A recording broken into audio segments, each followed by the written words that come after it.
안녕하세요. 반갑습니다. 평창평화포럼 동시 세션 14번 한반도 평화와 공적 개발 원조 ODA 그리고 공공외교 역할에 관한 세션을 시작하도록 하겠습니다. 저는 이성훈 공공외교학회 소통위원회 위원장을 맡고 있습니다.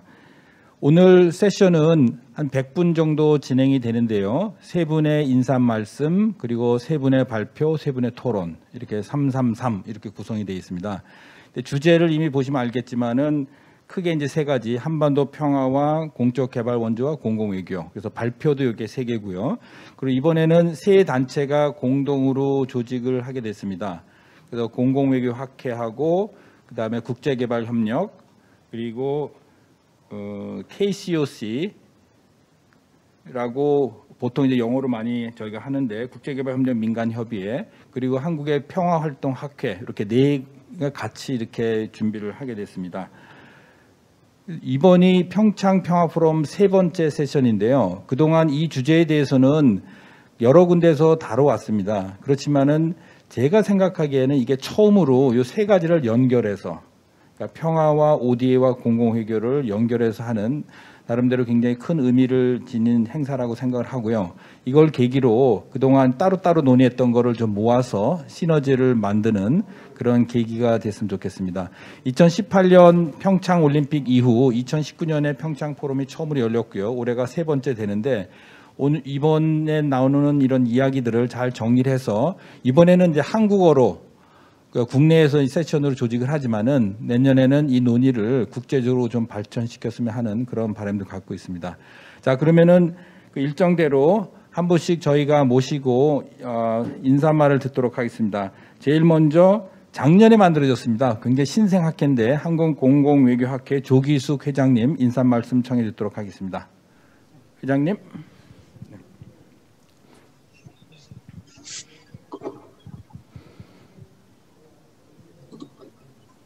네, 안녕하세요. 저는 한국공공외교학회 회장을 맡고 있는 조기숙입니다.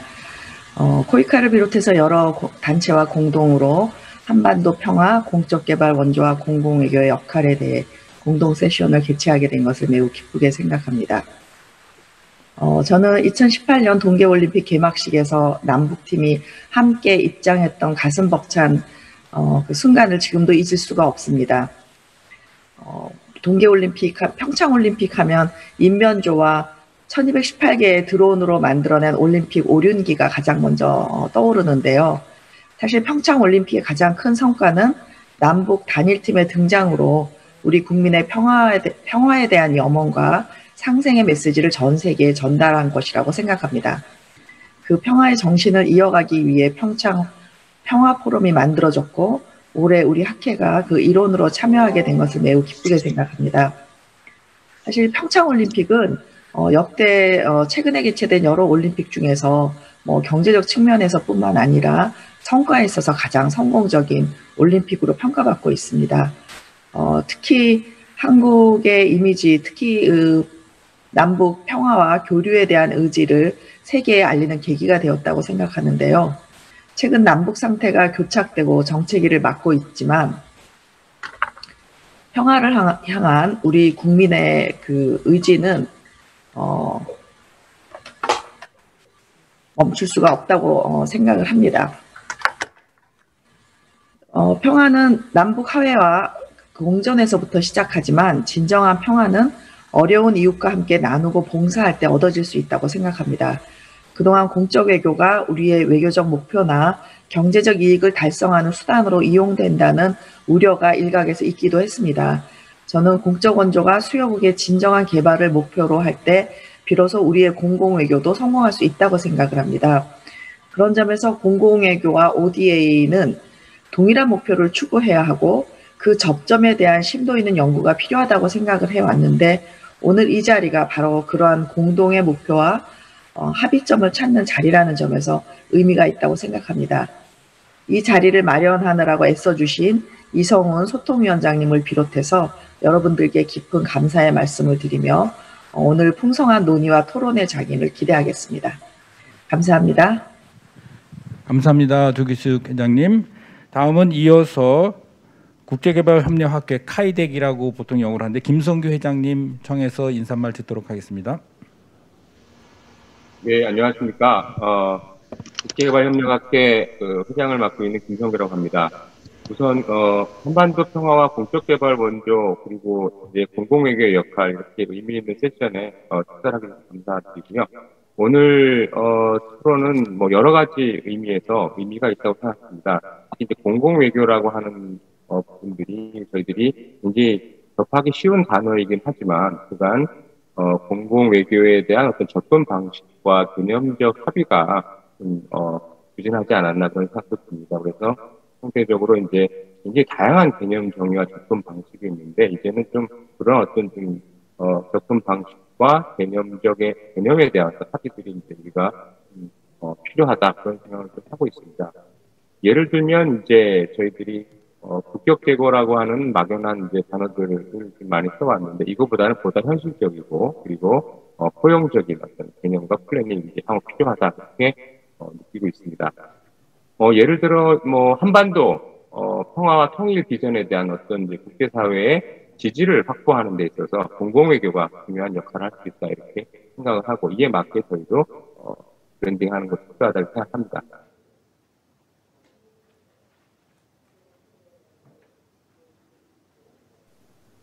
방금 전에도 우리 조기수 한 축인 것 같습니다. 그래서 여러 가지 이제 공공외교를 진행하는 데 있어서 공공의 어떤 가치, 이런 어떤 개념들에 대한 논쟁들이 있는데요. 분명한 것은 글로벌 가치를 기반으로 한 어떤 우리나라만의 어떤 공공외교 그런 브랜드 정립이 중요하다. 그래서 평화, 인권, 환경, 민주주의 뭐 이런 어떤 개념들과 공공외교의 어떤 방법론들이 좀 잘 조화를 이루는 게 중요하다고 생각합니다. 논의의 확장 또한 중요한데요. 다행히 다양한 이해관계자들이 공공외교 논의에 참여하고 있습니다. 특히 시민사회의 참여가 활발하고 시민사회의 어떤 입장에서 관점에서 공공외교를 어떻게 바라볼 것인가 그런 것들 방법론부터 시작해서 구체적인 어떤 실행 플랜까지 어떤 내용을 다루어야 되는지 그런 관점의 어떤 좀 전환 이런 것을 제공하고 있다는 점에서 의미가 있는 것 같습니다. 마지막으로 공공외교의 어떤 방법론 차원에서 이제 ODA를 이제 어떻게 바라봐야 되는가라고 하는 문제는 여전히 이제 큰 숙제로 남는 것 같습니다. 그래서 제 개인적인 생각으로는 이제 ODA를 적극적으로 어떤 주요한 방법 중에 하나로 이제 구체화시킬 필요가 있고, 특히 저희들이 요즘 많이 얘기하는 뭐 인도적 지원과 개발, 평화 연계성, 이른바 트리플 네트워크의 어떤 좀 이미지화 이런 걸 통해서 공공외교의 어떤 좀 방향성, 구체적인 어떤 내용들, 그리고 아젠다의 선정 이런 것들이 중요하다고 봅니다. 다시 한번 이런 뜻깊은 자리를 마련해 주신 대체 그리고 이성원 이사님 감사드리고요. 오늘 토론이 조금 전에 제가 얘기했던 뭐 이런 개념 말고 다른 어떤 중요한 어떤 함의에 있어서도 진전 있는 그런 토론회가 될 수 있도록 있기를 바랍니다. 예, 감사합니다. 감사합니다, 김성규 회장님. 자, 이어서 우리 조대식 사무총장님, 국제개발협력 민간협회 KCOC 사무총장님의 그 인사말을 듣도록 하겠습니다. 네, 안녕하세요. 조대식입니다. 잘 들리세요? 네, 잘 들립니다. 예. 반갑습니다. 저는 KCOC 지금 사무총장 맡고 있고요. 저희 KCOC는 그 개발 NGO 단체들이 연합체인데 지금 현재는 400만 명 정도 저희 회원들이 가족으로 참여하고 있는 그러한 그 기구입니다. 먼저 이번 포럼 이 개최를 축하드리고요. 오늘 주제를 보니까 세 가지 이 단어가 키워드가 들어있더라고요. 하나가 이제 평화고, 하나가 개발 협력이고, 마지막에 이제 공공외교 이 세 가지인데, 이 세 가지 키워드 생각을 해보니까 우리 그 외교에서 이 키워드가 가장 늦게 포함된 것이 공공외교인 것 같아요. 그래서 이 공공외교라는 게 이제 우리 정부의 외교 정책의 그런 기둥으로 이제 들어온 게 12년 전인데, 그때 지금 같이 저하고 일을 했던 그 김태환 교수님도 오늘 여기 화면에 안 보이시네. 지금 참여하시는 거죠. 김태환 교수님도 같이 그때 일을 했었는데, 12년 전에 사실 출발할 때만 해도 그 오늘 같은 이런 그 어떤 토론의 장이 생길 거라고 저는 생각하지는 못했어요. 왜냐하면은 그 당시에는 이제 공공외교라는 그 새로운 기둥을 가져다가 이 전통적인 그 정치 이제 안보라는 그 기둥하고 경제통상이라는 기둥하고 세 번째로 이거를 어떻게 안착시키느냐에 이제 초기에 집중했기 때문에 사실 이 공공외교가 그 다른 또 외부의 그런 이 키워드하고 또 주제들하고 연결하는 것에는 관심을 쏟지 못했는데 10여 년 사이에 많이 발전을 해서 오늘 이렇게 이런 장이 만들어진 게 저는 굉장히 긍정적인 발전이라 이런 생각이 좀 듭니다. 오늘 저는 의미가 저는 한 가지인 것 같아요.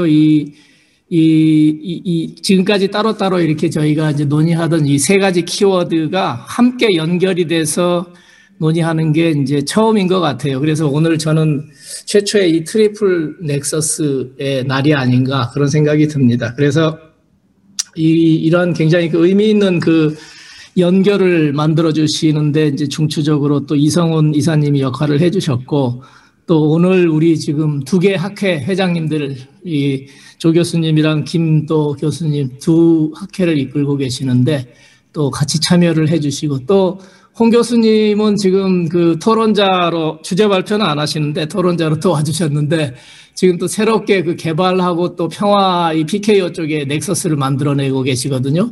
그래서 이 여러 가지 축을 지금 이렇게 연결해 나가는 오늘 보니까 이 점들이 다 모여 있는 것 같아요. 이 점들을 우리가 이제 연결해내는 그 굉장히 의미 깊은 자리인 것 같고요. 그래서 오늘 이 최초의 그 트리플 넥서스 데이에 이 세 가지 연결이 아주 의미 있게 연결이 되었으면 하는 바람을 가지고 있습니다. 감사합니다. 네, 감사합니다. 조대희 총장님. 총장님이 12년 전에 뿌린 씨앗이 지금 평창에서 이렇게 이제 무럭무럭 자라고 있습니다. 다음에는 직접 발표도 하시고 평창에 오셔가지고 같이 행사를 했으면 좋겠습니다. 네, 감사드리고요. 그럼 바로 이어서 연사 세 분과 패널 세 분을 모시도록 하겠습니다. 프로그램에 보시듯이 제가 알고 있는 한국에서 이 분야 최고 전문가 세 분을 모셨습니다. 그래서 우리 주제가 평화와 ODA와 공공외교인데 근데 저희가 이번에 강조하고자 하는 것이 KCOC가 들어온 이유도 시민사회 역할에 대한 강조. 그래서 발표를 평화와 ODA, 그다음에 공공외교, 그다음에 시민사회 이렇게 발표를 구성했고요. 그다음에 토론자도 마찬가지로 평화 쪽과 그다음에 시민사회, 그다음에 이번에 KCOC가 죄송합니다. 코이카 같은 경우에 이제 ODA라고 하지만 사실 공공외교적인 성격이 많은데 우리 한국 사회나 정부 내에서는 이게 기계적 분업화 때문에 이게 사일로 현상이 많은 것 같아요. 그래서 이번에 코이카가 과연 공공외교에서 어떤 역할을 할 수 있는지 같이 한번 논의장으로 저희가 이제 모셨습니다. 그래서 이렇게 다양한 시각으로 한번 논의를 하면 뭔가 좀 정리가 되고 이걸 토대로 물론 더 논의를 심화할 부분도 있지만은 구체적인 실천, 특히 한반도 평화 프로세스 최근에 새로운 큰 변화의 국면을 맞고 있는데 저희가 힘을 모아서 기여할 수 있지 않을까 그런 기대도 해봅니다.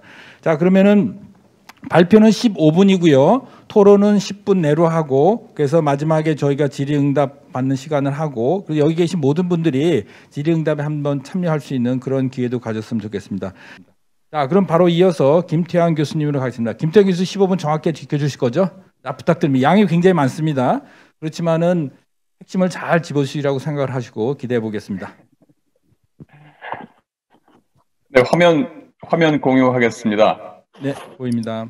네, 오늘 이렇게 불러주셔서 대단히 감사하고요. 사실은 우리 권 교수님이 마지막에 그 전쟁과 평화가 인간의 마음에서 비롯된다라는 그 유네스코 헌장, 그게 어떻게 보면 제 발표의 키워드를 다 말씀해 주신 게 아닌가라는 생각이 듭니다. 저는 일단 제목은 좀 거창하죠. 국제 규범 질서 형성을 위한 평화 공공외교라고 하는데 제가 갖고 있는 문제의식은 그렇습니다.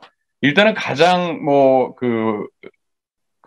우리가 당면하고 있는 북미 협상, 교착, 남북 관계, 정체 이런 상황에서 한반도 프로세스가 사실은 지난 2년 동안의 진전을 못 이루고 이렇게 답보 상태에 있는데 자, 이런 상황에서 과연 공공외교, 특히 한국의 정책 공공외교의 역할은 뭐가 돼야 될 것이냐, 방향성이 뭐가 돼야 될 것이냐 하는 이제 그런 문제의식을 갖고 있지만은 사실은 그거보다 좀 더 큰, 지금 여러분들 다 아시다시피 선생님도 아시다시피 미중 경쟁이 굉장히 심화될 것으로 이미 심화되고 있고 또 앞으로도 더욱 경쟁이 심화되고 그다음에 특히나 가치나 규범의 차원에서 민주주의, 자유주의와 반자유주의 간의 이런 진영화, 가치의 진영화가 자꾸 이렇게 심화되는 상황에서 과연 그렇다면 이런 파워 폴리틱스 가치의 진영화 현상에서 공공외교라는 것에 일반적으로 한국을 포함해서 공공외교의 역할이 도대체 뭐냐라는 이제 그런 큰 문제의식을 좀 갖고 있고요.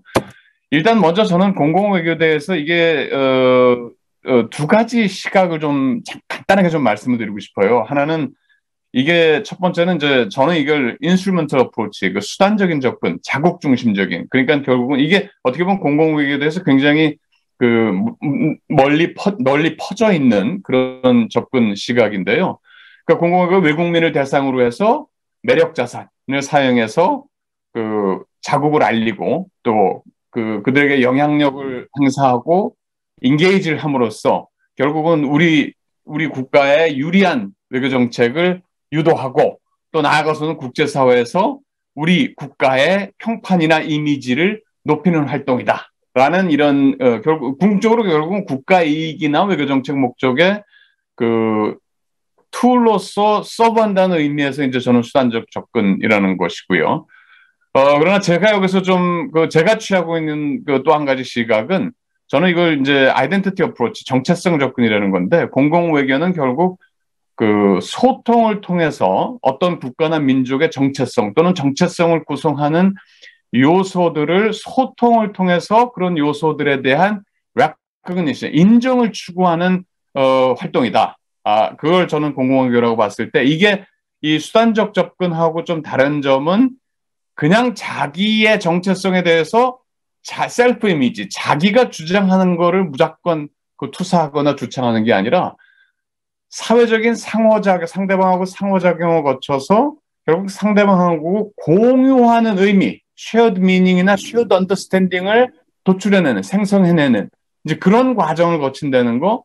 그러니까 그런 과정을 거치면서 이게 역설적으로 들릴지도 모르지만은 사실은 그런 사회적인 상호작용을 거치면서 자국의 국가 이익이나 심지어는 자국의 정체성까지도 재구성할 수 있다라는 거죠. 이 현실주의에서는 국익이나 이런 것들이 완전히 고정불변으로 보고 있는데 사실은 그렇지 않다라는 겁니다. 그리고 마지막으로 이런 것들이 확산이 되면서 궁극적으로는 비물질적인 국제구조, 그러니까 이 non-material, 이 인식의 구조죠. 그런 국제구조의 형성에도 공공외교가 사실은 굉장히 적극적으로 역할을 할 수 있다라는 그런 점에 착안을 한 거고요. 사실은 그래서 제가 오늘 발표에서 취하는 접근법은 후자의 접근법입니다. 그렇게 봤을 때는 정책 공공외교라고 흔히 policy advocacy라고 얘기하는 것은 어떤 특정 국가의 정책, 특히 외교 정책에 대한 이해와 지지를 국제사회에서 소통을 통해서 구하는 거지만, 인정을 구하는 거지만 거기에서 핵심이 되는 것은 우리의 정책 입장에 대한 shared meaning, shared understanding, 상대방하고의 공유하는 사회적인 그런 인터랙션이 상당히 중요하다라는 점을 좀 말씀을 드리고 싶어요. 이제 그렇게 봤을 때 한국 정책 공공외교의 현황에 대해서는 간단하게 제가 말씀드리겠습니다. 이게 사실은 좀 복잡한 얘기지만 현 정부 들어서 특징적인 사실은 소위 정책 공공외교라는 하나의 공공외교 하위 분야가 제도화됐다는 데에서 그 특징점을 찾을 수 있고요. 이러한 제도화가 가능했던 굉장히 중요한 요인 중에 하나는 이미 지난 정부에서 제정이 된 공공외교법이라는 그런 기반, 제도적, 법적 기반이 상당히 중요하게 작용을 했고 거기에 따라서 공공외교위원회라든지 공공외교 기본계획 또 매년 종합시행계획 이런 것들을 우리가 계속 시행을 하고 있고요. 그리고 아예 외교부에서는 이제 거기에 근거해서 공공외교 하위 분야를 그것만 있는 건 아니지만 하위 분야를 크게 문화외교, 그다음에 지식외교, 그다음에 정책공공외교 이렇게 세 가지 분야로 나눠서 지금 현재 시행을 하고 있고요. 특히 지난 3년 동안에 두드러진 현상은 아직도 문화 정책 지식 중에서 절대적인 그 사업 액수나 예산이나 이런 측면에서는 문화나 지식 분야가 압도적으로 많지만 한 가지 특이한 사실은 지난 3년 동안에 공공외교의 프로그램, 사업 수나 예산 면에서 꾸준히 정책 공공외교의 상대적 비중이 증가되어 왔다는 것. 그리고 정책 공공외교의 내용적인 측면에서는 여러분 다 아시다시피 특히 이번 정부 들어서는 평화통일 정책 공공외교 그 핵심은 한반도 평화 프로세스가 되겠고요. 이렇게 봤을 때 그리고 그 정책 공공외교를 수행하는 양상은 사실은 이건 뭐 제가 나름대로 정책 공공 수행 양식을 이제 주창에 대한 전략적 접근 소통 양식 이렇게 봤을 때는 사실은 지난 정부들하고 상당히 그 공통점이 있습니다. 그 연설이나 기고나 강연이나 정책 설명회, 그다음에 이렇게 대화형, 독백형은 그렇고요. 상대방하고 대화를 통한 거는 특히 이제 두드러진 게 회의체, 양자 회의라든지 다자 회의라든지 국제 회의, 그 포럼, 세미나 이런 것들. 그다음에 이제 국제회의 개최하는 그런 호스트 디플로머시라는 형태. 그다음에 정책 연구 지원 그리고 인사 교류 이런 형태로 해서 상당히 많은 그 다양한 방법들을 사용하고 있다. 네, 정책 공공 외교의 그러면 문제점이 뭔가라는 점에서 한 몇 가지만 좀 말씀을 드리고 싶어요. 제가 이거 그림에서 이건 굉장히 좀 심볼리크하게 그린 거지만은 특히 이제 한국 외교 정책, 한국의 대외 정책의 그 중요한 축을 구성하는 대북 정책하고 이 대미 정책, 한미 동맹으로 봤을 때는 이 한미 동맹에서 자율성을 추구하느냐 아니면 상당히 의존적이냐, 또 북한에 대한 인식이 이걸 그 적으로 볼 것이냐 아니면 친구나 파트로 볼 거냐에 따라서 사실은 이 보수 정부와 진보 정부, 행정부가 바뀔 때마다 상당히 좀 큰 베리에이션을 보이고 있습니다. 예, 이런 그 베리에이션을 보이고 있다라는 것은 진폭을 보이고 있다라는 것은 궁극적으로는 이게 그 한국 외교 정책의 어떤 그 듀러빌리티라든지 지속성이라든지 또는 좀 과장되게 말씀을 드리자면 신뢰도의 문제까지도 좀 문제가 될 수 있다라는 이제 가장 그런 문제가 있고요. 네, 이렇게 봤을 때 왜 이런 현상이 발현되느냐 몇 가지 그 요인이 있겠지만은 그 중에 하나가 그 대북 정책이나 또는 그 한미 동맹에 관해서 특히 이 주요 외교 이슈에 대해서 국내적 합의가 상당히 좀 부재한다. 우리가 흔히 남남 갈등이라고 표시하는. 그러니까 국내적으로 일단 그 대외 정책의 기조가 되는 어떤 원칙이나 가치나 기본적인 그 띠임에 대해서 아까 제가 처음에 말씀드린 것처럼 이미 국내적으로 shared meaning, 공유하는 그런 의미나 이해가 상당히 좀 결여되어 있다라는 그런 점이 있을 수 있고요. 그다음에 또 한 가지 관련해서 지적할 수 있는 것이 상당히 그 우리의 정책 공공이라는 것이 개별 특정 정부의 개별 외교 정책에 너무 초점을 맞추고 있다는 거죠. 네, 그래서 이것을 알리는데, 인폼하고 이것을 설득하는데 우리의 안에 있는 그대로 as it is로 설득하는, 그러니까 한마디로 해서 좀 국가 중심적인, 우리 중심적인 셀프-센터드한 그런 어프로치를 하고 있다라는 거. 그다음에 이제 특히 이번 정부 들어와서는 그 한반도 정책하고 한반도 평화 프로세스는 한반도 정책하고 이제 지역 정책하고 연계시키는 이 신남박이라는 신북박 정책하고 연계시키려는 그런 시도가 있었는데 이게 이제 현실적인 여건으로 특히 남북 관계 교착 상태에 이르면서 신북방 정책 같은 경우하고의 연계고리가 상당히 그 희미해지는 이런 그 문제가 있고요. 결국은 보다 중요한 문제는 저는 그렇게 생각을 합니다. 이게 이 우리 중심적인 개별 정책에 초점을 맞춘 담론이 이 동북아에서 이루어지고 있는 현실적인 그 구조, 그 힘의 배분 구조, 그런 구조에서 발신하는 힘의 정치의 논리, 담론에 완전히 이렇게 뭐라 그럴까요? 압도된다 그럴까요? 또는 거기에 이렇게 짓눌린다 그럴까요? 오버섀도우 된다 그럴까요? 그러니까 저는 사실 지역 질서나 지역 구조, 국제 질서를 하는데 이렇게 그 물질적인 구조, 즉 그 물질적인 힘의 배분을 나타내는 물질적인 구조하고 그거에 못지않게 중요한 것이 비물질적인 그런 인지구조. 이거는 결국은 특정한 가치나 규범이 어떻게 배분되어 있느냐. 예컨대 그런 자유주의적인 가치가 어떤 식으로 배분되어 있느냐 하는 것도 굉장히 중요한 국제 질서의 그 두 축 중에 하나라고 보는데, 사실은 이런 물질적인 국제 구조에서 파생되는 상당히 자국 중심적인 지정학적인 그런 그 담론들 있지 않습니까? 이거는 사실 어떻게 보면 굉장히 배타적인 담론이거든요. 그러니까 미중 간의 경쟁, 뭐 이런 것이 이제 대표적인 예지만은, 여기에서 이런 구조에서는 평화의 기제라는 것이 결국은 세력 균형이라든지 동맹이라든지 억지라든지 또는 패권이라든지 이런 형태의 평화 기제가 되고, 그로 인해서 결과되는 평화라는 것도 사실 이건 전쟁의 부재, 결국은 소극적 평화를 얘기하는 건데, 사실은 인지구조, non-material structure가 어떻게 되느냐에 따라서는 소극적 평화가 아니라 적극적인 의미의 평화 자체도 인지적인 구조에서는 가능하다는 얘기인데, 포인트는 지금 현재의 우리 정책 공공 외교 같은 경우에는 아까 제가 말씀드렸던 것처럼 저런 물질적 구조의 힘의 배분 구조에서 파생하는 배타적인 담론에 너무 압도되어 있는 그런 형국을 취하고 있는 것이 아닌가라는 생각입니다. 마지막으로, 자, 그렇다라고 하면은 정책 공공 외교의 이런 상황에서는 어떤 방향성을 가져야 될 것이냐. 일단 저는 평화 의미를 좀 되새겨보고 거기에 따라서 소위 공공외교, 평화 공공외교라는 것에 좀 방점을 둬야 된다고 보는데요.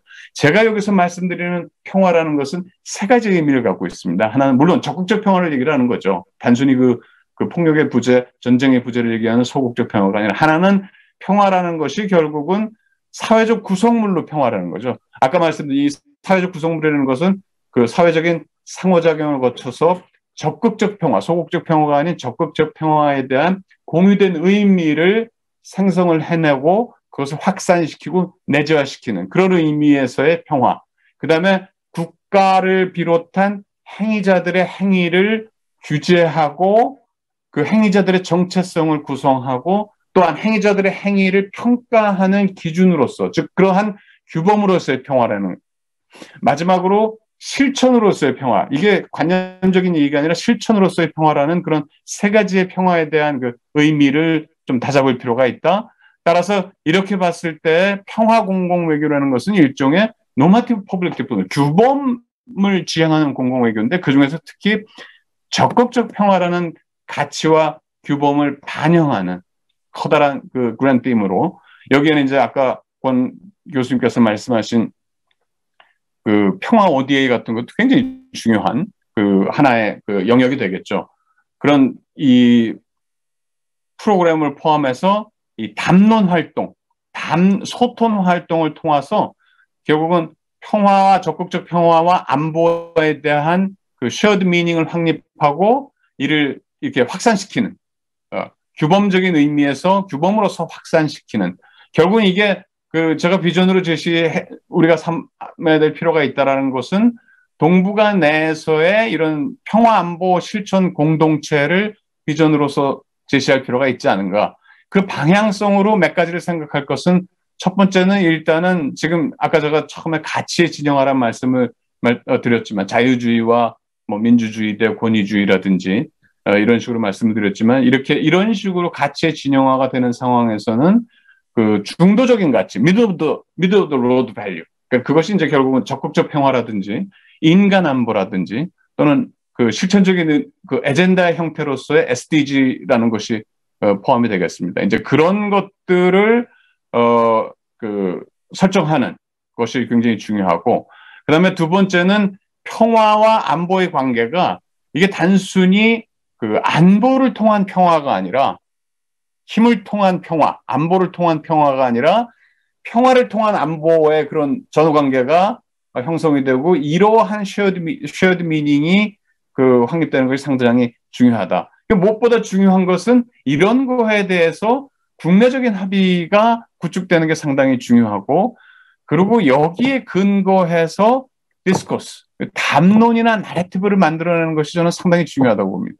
그리고 세 번째는 이제 실천적인 그 과정으로 넘어가서는 이게 우리가 아까 잠깐 말씀드렸던 것처럼 회의나 세미나나 이런 걸 통해서 이제 우리 정책을 자꾸 알리려고 많이 정책 공공에 애를 쓰는데 이제 그거보다는 소위 지식 공동체, 에피스테믹 커뮤니티를 국내에서부터 만들어서 이거 국제적으로 자꾸 이런 평화에 쉐어된 의미를 확산시키는 좀 고정된 그러나 끊임없이 그 경계가 확산돼가는 지식 공동체를 구성해서 그것을 확산시켜 나가는 과정이 굉장히 중요하고 그 다음에 다자 접근이 굉장히 중요하다는 것은 여기에서 다자 접근이라는 것은 저는 국가 행위자하고 특히 국제기구 상당히 중요하다고 보지만 거기에 못지않게 NGO들을 포함하는 비국가 행위자들의 콜리션 빌딩이 굉장히 중요하다.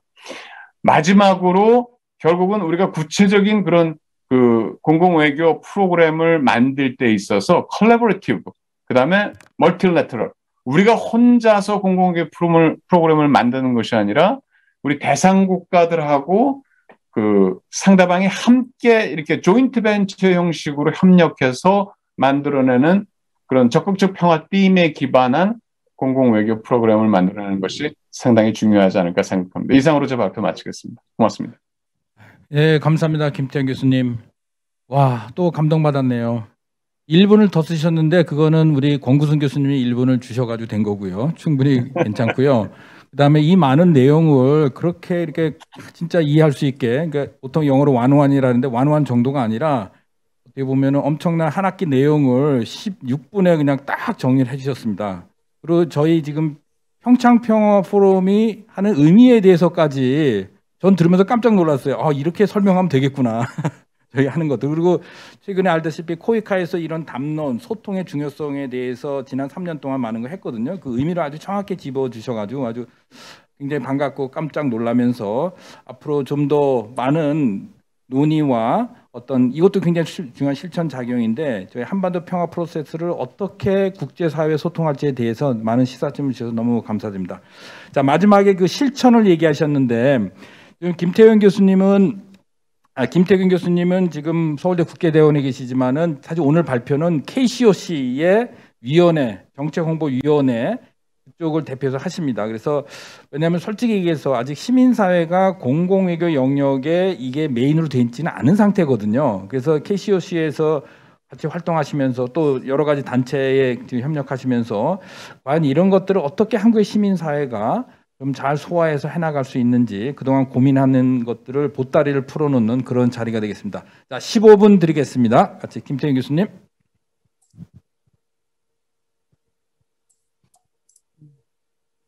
지금 공유가 됐나요? 잠시만요. 네, 됐습니다. 됐습니다. 네. 네, 안녕하세요. 김태균입니다.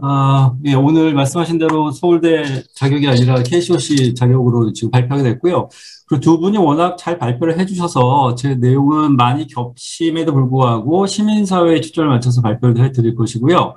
그리고 사실 이 공공시민외교 내지는 시민공공외교라는 단어와 이 프로젝트 자체는 사실 2019년도 말에 그 청와대 시민사회 수석실에서 발주를 했고 거기에 대한 연구 결과의 일부이기도 합니다. 그래서 이미 어느 정도는 다 지금 공유가 됐기 때문에 아시는 부분들도 있을 것 같습니다.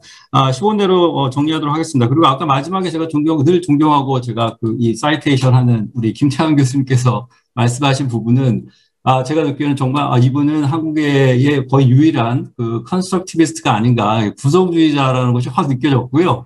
그중에 소셜 팩트라고 하는 부분은 굉장히 중요한데 그것도 이제 연결이 되는 제 발표도 연결이 돼서 소셜 팩트는 사실 간 주관 인터 서브젝트한 컨셉이기 때문에 사실 우리가 어떻게 만들어가냐에 따라 가지고 그게 사회적 실제로 바뀔 수 있다라는 이제 의미로 받아들여졌고요. 그래서 그러한 노력들이 우리가 계속 어떻게 이제 전략을 만드느냐에 따라서 시민 외교가 특히 공공 외교에서 시민사회 역할이 어떻게 자리매김할 것인가와 연결이 된다고 생각이 듭니다.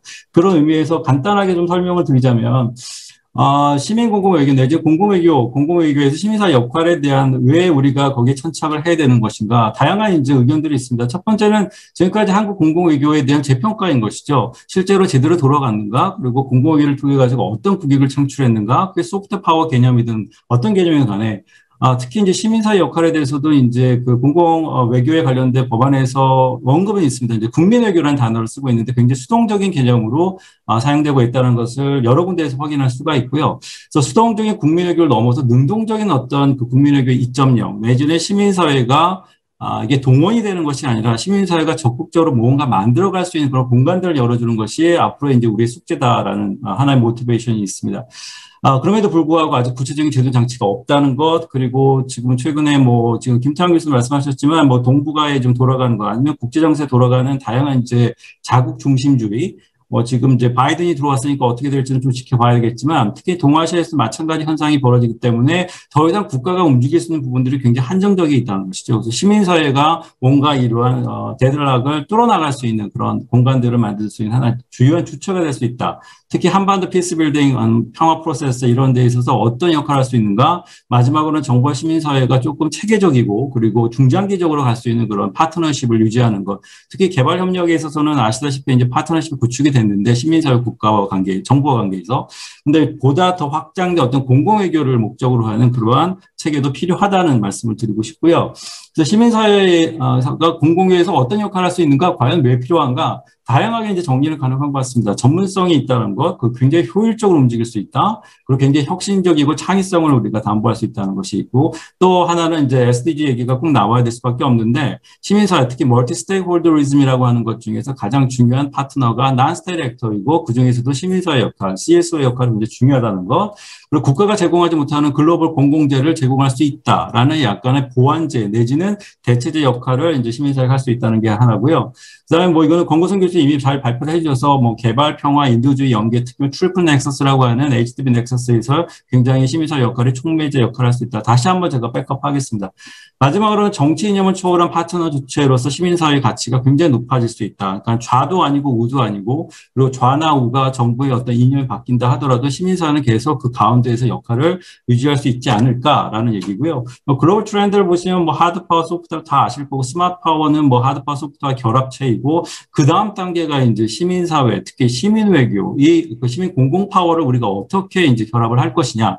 어떻게 보면 권구순 교수 발표하신 부분에서 그 난스테이크, 특히 이제 프라이빗 섹터 인게이지먼트도 마찬가지일 것 같은데요. 시민사회를 그 범위를 어디까지 갈 것이냐도 한번 논의의 그 지점이 있는 것 같습니다. 그러니까 우리가 전통적으로 생각하는 CS와 NGO를 넘어선 프라이빗 섹터까지 같이 간다고 한다면 이 결합체는 굉장히 커질 것 같고요. 그래서 이걸 김태환 교수님이 정리하신 걸 제가 좀 다시 차용한 겁니다. 그래서 미국, 일본, 중국, 러시아 다 공공외교에 대한 핵심적 가치가 있고 전략적인 목표가 있다는 것인데, 한국은 과연 공공외교의 전략이 무엇인가, 그리고 어떤 목표를 갖고 있는가에 대해서는 모르겠습니다. 김태환 교수님께서 답변을 해주시면 좋을 것 같고요.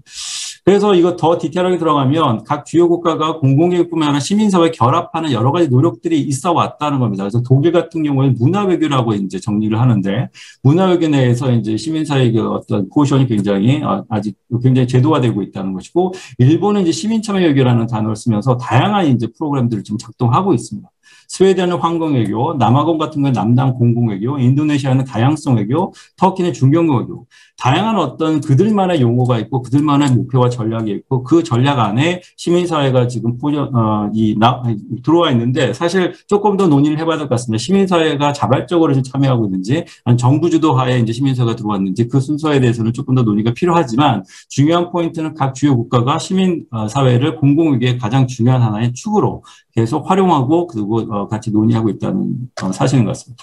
자, 그냥 공공시민외교 유형은 이 학자들에 따라서 너무 단어가 많아서 아직까지 한국에서 정확하게 이 단어를 어떻게 천착해야 되는가는 논의를 해야 될 것 같습니다. 시민평화외교, 시민교육외교, 시민참여 개발외교, 사회적 참여외교, 사회적 가치외교, 사회적 기업외교. 다양합니다. 물론 이제 요거 각각의 유형에 대한 방점은 다르죠. 오리엔테이션 다르지만 하나의 공통점은 다 시민, 그리고 사회적 가치 내부에 이제 시민사회가 크게 들어와 있다는 것이기 때문에, 그냥 앞으로 한국에서 얘기하는 시민외교 내지는 공공시민외교가 무엇을 의미하는가, 그리고 어떤 유형을 띄워야 되는가, 어떤 국가와 특히 정부와의 파트너십에 있어서 어떤 포지션을 가져야 되는가, 이러한 전략들에 대해서 논의가 숙제로 남아있는 것 같습니다. 자, 그렇다면 시민 공공외교 2.0 추진 체계를 우리가 한번 가상적으로 시나리오를 짜보면 어떠한 얘기들을 담보할 수 있을까라는 얘기인데요. 첫 번째는 SDG는 꼭 활용을 해야 될 것 같고요. SDG, No one should be left behind의 그 하나의 모토에 입각해서 멀티 스테이크홀더로서의 어떤 시민사회가 굉장히 중요한 하나의 파트너이자 그리고 이제 그 촉매제 역할을 할 수 있다는 것인데 이것이 과연 한 시민사회가 주창할 수 있는 공공외교를 만들어줄 수 있는 그런 제도적 장비들이 구축이 될 것인가가 하나의 논의사항일 것 같습니다. 두 번째는 공공시민외교 2.0의 시민평화외교를 적극적으로 수용해야 된다. 이게 권고정 교수님 발표하신 뭐 평화 ODA도 마찬가지일 것 같고요. 앞으로 시민사회가 그 동북아 정세, 특히 글로벌 수준에서 한국의 시민사회가 공공외교가 같이 갈 수 있는 접목 중에 하나는 평화인 것 같습니다. 그래서 평화외교를 어떻게 수용할 것인가 하나의 화두가 될 것 같고요. 또 하나는 이제 지금까지 국내적으로 공공시민외교를 정기적으로 검토하고 협치할 수 있는 그런 협의체, 그러니까 범정부와 시민사회 협의체를 구축하는 것이 가장 급선무 중에 하나다. 이것이 뭐 그때도 2019년도 이 연구를 하면서 논의가 됐었고 그때 코이카 그리고 KF 그 다양한 이제 관련 기관들이 모여가지고 협의를 했었는데 아직까지 구체화되지는 않았고요. 이거를 이제 코이카가 한번 시도를 해보자라는 얘기도 있었지만 아직까지 논의만 진행되는 걸로 알고 있습니다. 자, 또 하나는 이제 중장기적으로 이게 권고정 교수님 발표하신 내용과 연결되는데 공공외교 전문가, 특히 시민사회 내부에서 전문가 양성을 어떻게 할 것이냐. 이 파트도 굉장히 중요하고 앞으로 이제 이 공공시민에게 생태계 어떤 활성화 그리고 이거의 어떤 중장기적으로 안정화 과정 그리고 이게 서스테이너블하게 갈 것인가에 대해서는 가장 중요한 게 전문가 양성이고 이 양성 프로그램을 어떻게 제도화할 것인가가 중요하다고 생각이 듭니다. 또 하나는 공공외교대사를 시민사회 경험인 인력풀에 선발하자. 요거는 이제 이미 이 정부가 현 정부가 받았고요. 그래서 직명대사가 평화, 젠더, 환경에 지금 선발이 돼서 시민사회를 대표해서 그 세 가지 섹터에서 지금 활동하고 있습니다. 그리고 더 나아가서 아시아 시민사회 연대와 연결을 해야 되는데 한국이 갖고 있는 민주주의 경험 그리고 다양한 지금 아시아 국가들이 한국의 시민사회 경험들을 공유하자고 계속 요청이 들어오고 있는 상황으로 알고 있습니다. 그래서 이것도 하나의 그 중요한 하나의 촉매제 역할을 할 수 있기 때문에 적극적으로 국제협력 네트워크를 구성하자. 더 나아가서는 평화 개발의 글로벌화에 있어서 한국의 공공외교 국익이 과연 무엇이냐? 국익이 결국은 다른 것이 아니라 평화 개발을 글로벌화하는 데 있어서 시민사회가 기여하는 것이 하나의 그 등치를 시킨다면 서로 간에 어때 상상할 수 있는 그런 요소들을 찾아낼 수 있지 않을까. 더 나아가서는 리버럴 인터내셔널 오더의 복원이라든가 지금 김태형 교수님 말씀하신 부분들 굉장히 큰 거시적인 담론들을 하나의 주체로서 시민사회가 활동할 수 있다. 그리고 더 마지막으로는 한반도 평화정책이나 통일의 어떤 거시적 로드맵에 있어서 중요한 주체가 될 수 있다는 것이고요. 이 세 가지 시민평화 외교는 지금 현재 이제 벌어지고 있는 다양한 지금 국제사회에서 있어서의 하나 이슈들인데요. 다들 아시는 겁니다. 간단하게 설명드리자면 첫 번째는 이제 HDB 넥서스 이미 권 교수님 발표하신 것이고 인도적 지원, 개발협력, 평화 구축이 순차적으로 지금까지는 접근해 왔는데 그것이 아니라 동시다발적으로 가능성을 열어가야 되고 이 가능성을 열 때 다양한 멀티 스테이크홀더가 들어와야 되는데 그중에 시민사회가 굉장히 큰 역할, 특히 옹호 역할이나 감시자, 워치독 역할을 할 수 있다는 것이 계속 부각되고 있다는 것이고요. 두 번째는 이제 ODA 원조 조건, 에이드 컨디, 그러니까 모든 ODA는 이제 컨디셔널리티가 조건이 붙는데 거기에 평화를 조건으로 붙이자는 논의가 유엔에서 나오고 있습니다. 무슨 얘기냐 하냐면 분쟁 지역에서 분쟁이 해결되고 피스 어코드가 발표가 되면 우후죽순으로 뭐 투자라든가 ODA가 계속 들어온다는 것이죠. 근데 이렇게 우후죽순으로 정리되지 않은 이런 외부에 있는 지원이 들어오다 보면 일종의 우리가 예전에 그 뭐 2차 대전 되기 전에 그 뭐 여러 가지 식민지 현상들 있잖아요. 어디 광산을 산다거나 광산을 점유한다거나 이런 현상들을 막기 위해서 유엔에서 주체적으로 역할을 해서 모든 원조가 들어올 때 평화에 부합되는 그 목표로 쓰이지 않는다면 이제 통제를 하는 것이죠. 여기에 가장 지금 주역에 투입되는 하나의 주체가 시민사회입니다. 로컬 시민사회도 마찬가지고 이제 인터내셔널 NGO도 마찬가지로 들어가고 있고요. 마지막으로는 지금 한국의 NGO도 마찬가지고 시민사회가 할 수 있는 가장 중요한 역할은 원조가 정말 책임 있게 쓰여졌는가를 감시할 수 있다는 것이고 이건 누구나 못합니다. 지금 뭐 하나의 제가 예를 들 건데 세계은행에 대한 예를 들 겁니다. 세계은행 예도 마찬가지로 NGO 역할이 굉장히 크다는 것인데 하나의 예를 들겠습니다. 이게 중국에서 1999년도에 벌어졌던 일인데 칭하이 이 성에 댐을 짓겠다고 해서 월드뱅크에 돈을 지원을 해달라고 요청을 했고 월드뱅크가 이제 돈을 주기로 돈을 지급을 합니다. 베이징에서 이제 들어가는데 칭하이 지역에 사는 주민들이 다 티베트 사람들이었습니다. 그래서 이거는 굉장히 전략적으로 중국 정부가 칭하에 있는 티베트 사람들을 티베트를 몰아내고 댐을 지은 다음에 이 남부에 있는 중국의 빈농들을 이주시키는 3인 정책의 일환으로 쓰였기 때문에 이 굉장히 전략적으로 쓰려고 했던 것이죠. 이때 활용됐던 NGO가 정부가 직접 관여한 것이 아니라 이베큐에이션 할 때 로컬 NGO들 동원했다는 것이 하나고요. 그러니까 굉장히 정부한테 친정부적인 역할을 할 수 있다는 것도 NGO가 갖고 있는 하나의 속성입니다. 근데 굉장히 중요한 건 뭐냐면 월드뱅크가 계속 책무성에 대한 그 비판을 받기 때문에 94년도에 인스펙션 패널이라는 걸 만듭니다. 인스펙션 패널은 뭐냐면 월드뱅크가 했던 사업이 일반 주민들, 현지 주민들한테 피해를 줬다고 판단이 들면 현지 주민이 바로 인스펙션에 제소를 할 수 있습니다. 법적으로. 근데 일반 개인들이, 주민들이, 현지에 있는 사람들이 법적인 절차를 전혀 알 수 없기 때문에 인스펙션 패널에서 예외적으로 NGO가 대신 주민을 대신해가지고 제소할 수 있게 만듭니다.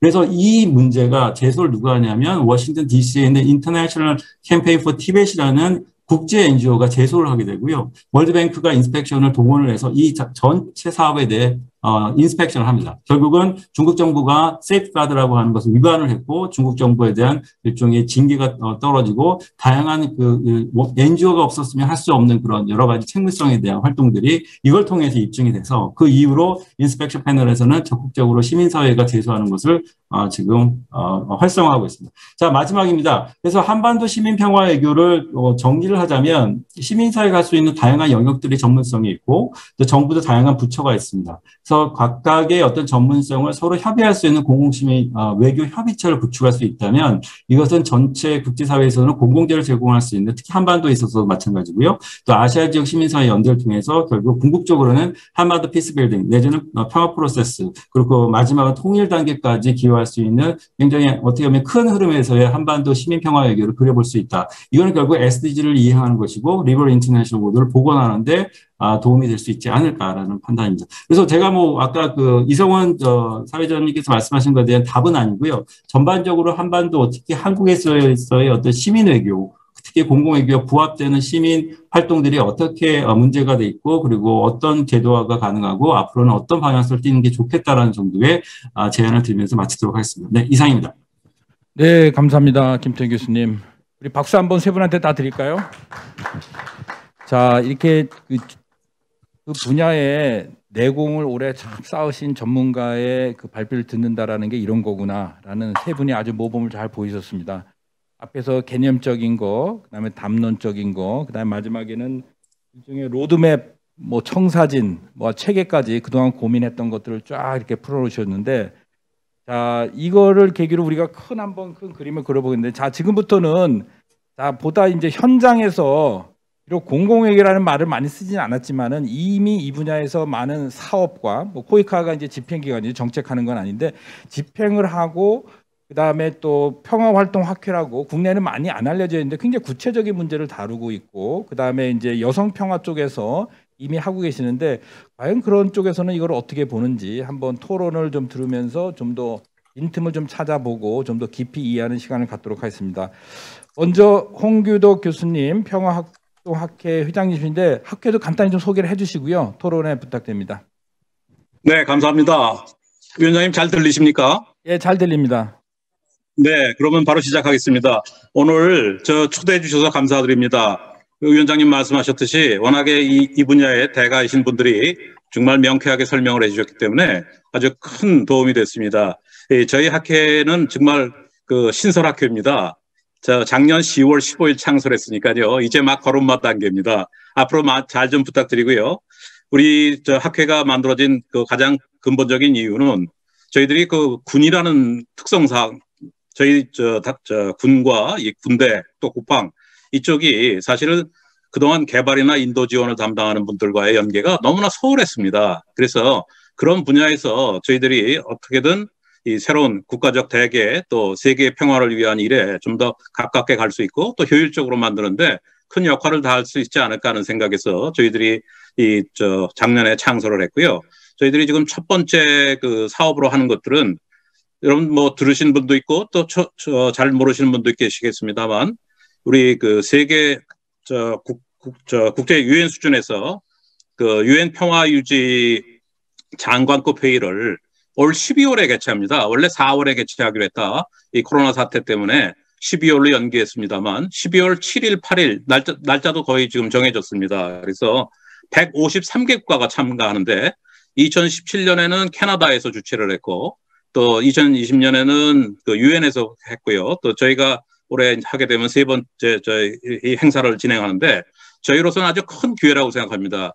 그 혹자는 또 이것이 너무 평화 유지, 군에 관련된 것만 하는 것이 아니냐는 생각을 하실 수 있겠습니다만 저는 그렇지 않다고 생각합니다. 그래서 이게 저희들이 그 앞으로 평화 유지 활동에서 국제사회에서 한국이 뭘 할 수 있는가 이 부분을 좀 알리는데 굉장히 도움이 되는데 저희들이 좀 지금 기획단을 만들어서 외교부와 국방부를 중심으로 시작을 했습니다만 여기 계시는 조대식 대사님 또 권구순 교수님도 같이 참여하고 계십니다. 그런데 저희들이 벌써 벽을 느낍니다. 왜냐하면 이것이 저희들 혼자서 할 수 있는 일이 아니라 군에서 뭘 잘할 수 있느냐가 아니라 이 사회적 역량 또 다양한 소위 그 단체들 또 특히 이 프라이빗 섹터와 협력이 굉장히 요구되는 사항들이 많기 때문에 바로 그런 점에서 아마 국제사회도 이 부분에 대한 관심을 많이 갖는 것 같습니다. 그래서 저희들이 그 12월까지는 이 아잔다들을 만들어가고 또 여러분들의 어떤 도움을 통해서 한국이 전체적인 총체적으로 이 시빌리언 섹터가 뭐를 같이 도와줄 수 있는지에 대한 안을 유엔이라든지 국제기구를 통해서 명확하게 좀 아이디어를 심어주는 게 저희들 목표라고 생각합니다. 이 국방부 얘기를 잠깐만 드리면 저희들이 1988년 노태우 대통령 때 올림픽을 하지 않았습니까? 그게 나름대로 저희들이 세계화하는 하나의 큰 분기점을 이뤘는데 그때 저희들이 국방 목표를 3가지를 만들었습니다. 근데 그게 지금 현재 그 30년이 훨씬 지났습니다만 정부가 진보 정부, 보수 정부를 바뀌면서도 바뀌지 않고 유지되는 게 신기할 정도인데 이 3가지 국방 목표의 첫 번째가 외부 침략으로부터 국가와 국민을 보호하는 거고 2번째는 통일을 지향하는 거고 3번째 목표가 세계 평화와 지역 안정을 도모한답니다. 근데 세계 평화와 지역 안정을 돕는다는 목표가 분명한데도 불구하고 워낙 북한 팩터가 크다 보니까 저희들의 이 분야에는 그냥 형식적으로만 놓지 단 한 번도 이것을 실질적 아잔다로 저희들이 개발한 적이 없습니다. 그렇기 때문에 올해 12월에 개최되는 그 세계 평화 유지 장관급 회의는 굉장히 전 중요한 의미다. 또 한국의 어떤 PKO라든지 이런 부분이 방향 전환을 할 수 있는 굉장히 기념비적인 기회다라는 생각을 통해 하고 있습니다. 그래서 저는 그런 점에서 저희들 학회가 좀 이익을 담당했으면 좋겠고 오늘 김성교 회장님 또 조기숙 회장님 나오셨지만 저희 학회 혼자서 할 일은 아니고 오늘 그 평창 평화 포럼이 제공해 주시는 이러한 인력 풀을 중심으로 해서 저희들이 이런 노력을 해 나가야 되지 않겠나 하는 생각이 듭니다. 오늘 세 분이 좋은 발제를 해주셨는데 제가 한 가지 오늘 권구순 교수님 저희들 주신 내용들 중에서 굉장히 감명 깊게 들은 것이 평화를 위한 투자가 그동안 저희가 너무나 소홀하고 미미했다는 생각을 했습니다. 그래서 이런 부분에 대해서 저희들이 앞으로 어떻게 이런 부분을 좀 확대해 나갈 수 있을지가 중요한데 저희들이 UNDP하고 이런 회의를 하다 보니까 작년 10월에 유엔에서 이런 용역 과제를 줬는데 그게 뭐냐면 평화 예방, 아까 권구순 교수님이 얘기하셨지 않습니까? 굉장히 중요한 주제 같아요. 근데 평화 예방을 위해서 우리가 지금 현재 어떤 일을 해야 될 건가인데 만약에 코로나 사태 이후 이런 현상이 계속되면 그 용역 결과에 의하면 로버트 머가라는 사람이 연구를 했는데 그 용역 보고서에 의하면 지금 이 상태로 우리가 doing nothing, 다른 일 아무것도 안 하고 그대로 놔둔다면 우리가 3개 국가가 실패 국가로 전환되고 9개 국가가 위크 스테이트 중에서 다시 실패 국가가 될 가능성이 크고 약 67만 명의 어떤 페이털리티가 생기고 또 이것을 만회하기 위한 비용은 약 3.1 트릴리언 정도가 들 거라는 보고서가 나왔습니다. 그렇기 때문에 저희들이 우리가 예방이라는 것이 왜 중요한지를 보여주는 굉장히 좋은 보고서라고 저는 생각합니다. 그렇기 때문에 아무리 작은 일이라도 저희들이 지금 당장 실천을 해야 된다는 생각이 들고요. 전 그런 점에서 오늘 김태환 교수님이 저희들한테 중요한 화두를 던지셨다. 그래서 저희들이 사실은 지난 정부, 지지난 정부 할 거 없이 국제회의를 많이 했습니다. 그러나 이 담론을 형성하기 위한 국제회의도 중요하지만 실제로 중요한 것은 실천을 우리가 준비해야 되겠다. 실천적인 아젠다들을 만들고 거기에 조금이라도 우리가 가서 직접 참여하고 그것을 통해서 우리 스스로가 뭘 해야 될지 또 어떤 장단점을 분석함으로써 그렇게 하면서 아까 또 세 분이 다 말씀하신 대로 전문가들을 양성하는 것이 매우 중요하지 않겠나 하는 말씀을 드리고 싶고요. 또 우리 김태균 교수님이 말씀해 주신 대로 저희들이 시민사회에 의존하지 않을 수는 없습니다. 그러나 가장 중요한 것은 역시 동원되지 않는 시민사회, 이 분야에 굉장히 중요한 화두를 던지셨다고 저는 생각합니다. 막 그런 차원에서 저희들이 지금 막상 들어와서 보니까 이 평화, 또 이 평화 ODA는 거의 저희들이 해본 적이 없습니다. 그렇기 때문에 이 부분에 어떤 역할이 제일 중요한지를 저희들이 앞으로 관찰해 나가고 또 여기서 답을 내야 될 텐데, 지금 권구순 교수님이 아까 남수단을 얘기를 하시면서 스웨덴 사례를 말씀하셨습니다. 그래서 제가 오늘 질문을 드리고 싶은 것은, 권 교수님이 경험이 많으시니까 그런 부분에 있어서 저희들이 지금 현재 국방부와 외교부로 구성된 기획단에서 생각하는 것은 남수단을 중심으로 해서 한비부대를 중심으로 기술 공유 또 의료 역량 개선, 이 두 가지 사업을 거의 확정적으로 생각하고 있습니다. 그래서 저희들이 앞으로 만약에 스웨덴 모델이 되든 그 외에 다른 모델이 되든 어떤 소위 모듈을 우리가 택하는 것이 그나마 바람직할지, 이런 부분에 대해서 혹시 아이디어가 있으시면 저희들한테 주셨으면 좋겠고, 또 한 가지 우리 김태환 교수님께 한 가지 질문 드리고 싶은 것은, 저희들이 이 담론을 형성하는 데 있어서 가장 중요한 것은 어떻게 하면 우리가 뭘 잘할 수 있는지를 좀 외국 사람들한테 설명하는 게 굉장히 중요할 것 같습니다. 이 유엔하고 또 다른 나라 국가들 대표단하고 회의를 해보면, 한국이 관심을 갖는 건 고마운데 실제로 우리가 해낼 수 있을까에 대한 굉장히 뭐라 그럴까요? 자신감이 좀 없는 것 같습니다. 그래서 우리가 이런 부분들을 어떻게 우리가 좀 부각시키면 좋을지, 오랜 경험이 있으시니까 그런 아이디어를 좀 한번 주셨으면 좋겠다는 생각이 들고, 우리 아까 김태균 교수님 마지막에 표로 깔끔하게 정리를 해주셨습니다만, 제가 가장 걱정하는 것은 우리가 평화 통일에 대한 부분, 한반도 평화 프로세스에 대한 부분이 굉장히 중요한 궁극적 목표지만, 우리가 이 부분을 너무 강조하다 보면 결과적으로는 우리가 국제사회 또 지역사회에서 할 수 있는 부분들이 오히려 이런 부분 때문에 오히려 또 부족해지지는 않을까 하는 생각 때문에, 우리가 그러면 어떻게 균형, 밸런스를 맞춰야 될지, 지역사회에서의 활동과 또 우리가 궁극적으로 목표하는 한반도 평화 프로세스 간의 균형을 어느 선에서 우리가 맞추는 것이 바람직한지 여쭙고 싶습니다. 이상입니다, 위원장님. 네, 감사합니다, 홍기도 회장님. 역시 또 많은 내용들을 또 아주 일목요연하게 딱 정리해서 소개도 해주시고, 특히 이번 12월 달에 굉장히 큰 행사가 있다라는 거 아마 많은 분이 모르셨을 텐데, 이번 기회에 평창에 이어서 12월 달에 또 한 번의 협력 기회가 되기를 이제 기대해 보겠습니다. 지금 여러 가지 질문 던지셨는데, 발표하신 분은 제가 질문 토론자 끝난 다음에 기회를 드릴 테니까 한 2, 3분 정도에서 모아가지고 또 한 번에 답해 주시기 바랍니다. 그러면 김정수 우리 상임 대표님 모시도록 하겠습니다. 평화를 만드는 여성회, 여성 평화에 대해서 오랫동안 일을 하셨고 이 분야에 대해서 많은 계신데, 과연 이런 것을 들으면서 어떤 식으로 정리하고 그다음 빠진 게 뭔지, 앞으로 이걸 어떻게 실천으로 연결할지 의견을 듣도록 하겠습니다. 뒤에 배경이 굉장히 좋으시네요. 뒷배경이 어딘가요? 저게 금강산인가요? 설악산인가요? 잘 들리세요? 예, 잘 들립니다. 네. 네, 제가 오늘 정말 이 평화개발협력 공공외교, 이게 트리플 넥서스의 날이라고 하신 거를 몰랐습니다. 제가 세 분의 강의 자료를 이렇게 딱 듣고 보니까 제가 너무 깜짝 놀랐어요. 공부를 정말 많이 했고요. 정말 이성훈 선생님한테 너무 감사드립니다. 제가 이렇게 공부를 할 수 있는 기회를 주셔서. 그래서 제가 이 분야에 사실은 너무 미흡한 사람인데 토론을 할 수가 있을까, 그 정도로 굉장히 위축되는 자리입니다. 그래서 제가 이렇게 말을 참 빨리, 그리고 이렇게 요약적으로 못하는 스타일이에요. 그래서 제가 좀 자료를 좀 간단하게 만들었습니다. 그래서 제가 그렇게 하는 게 제가 좀 잘할 수 있을 것 같아서요. 그렇게 해도 되겠죠? 네. 네. 그래서 제가 이제 오늘 정말 공부를 많이 했고, 그리고 거기에 대해서 어떤 질문이라기보다는 제가 이제 세 분의 발표에 대한 제 의견을 조금 말씀드리는 걸로 했으면 좋겠습니다. 하나는 이제 권구순 교수님 말씀하신 것 중에 적과의 동침, 그러니까 평화론 플러스 발전론 플러스 안보론, 이 적과의 동침이 대한민국 국가 예산에도 존재한다 라고 봅니다. 그러니까 무슨 말이냐면, 우리나라 국방비가 아시다시피 올해 처음으로 이제 작년에 50조를 넘었고 올해는 52조 9천, 그러니까 53조 정도 되는데 통일 외교 예산은 합쳐서 국방 예산의 10%밖에 되지 않습니다.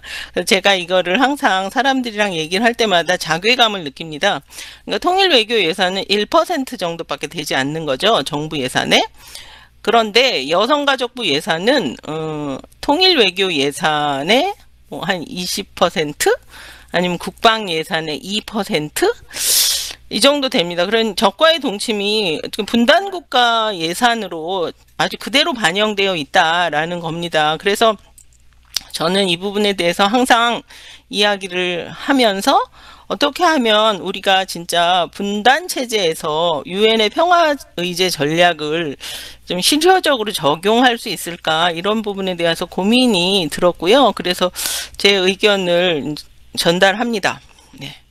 두 번째는 평화 ODA의 젠더 관점이 정말 강화되어야 한다. 물론 다 인식하시고 그런 학문적인 활동에서도 하시겠지만 이런 발표에서도 역시 젠더 이야기, 특히 젠더 앤 디벨롭먼트 의제가 별로 그렇게 중요하게 소개가 되어 있지 않아서 이미 외교부가 참여하는 여성 평화 안보에 관한 1325 결의안 국가행동계획에는 이 GED, 젠더 앤 디벨롭먼트 문제가 아주 심층적으로 포함되어 있고, 2기 국가행동계획까지는 개발협력에서 분쟁지역 여성 참여와 보호 지원 강화라 그래서, 그러니까 이제 분쟁하 성폭력 그리고 젠더 베이스드 바이올런스 피해자에 대한 지원이 직접 지원, 심리 지원 그리고 자립 역량 강화 차원에서 UNFPA 인도적 지원 기금이나 수단이나 로힝야 난민 여성 등 현재 우리나라 외교부에서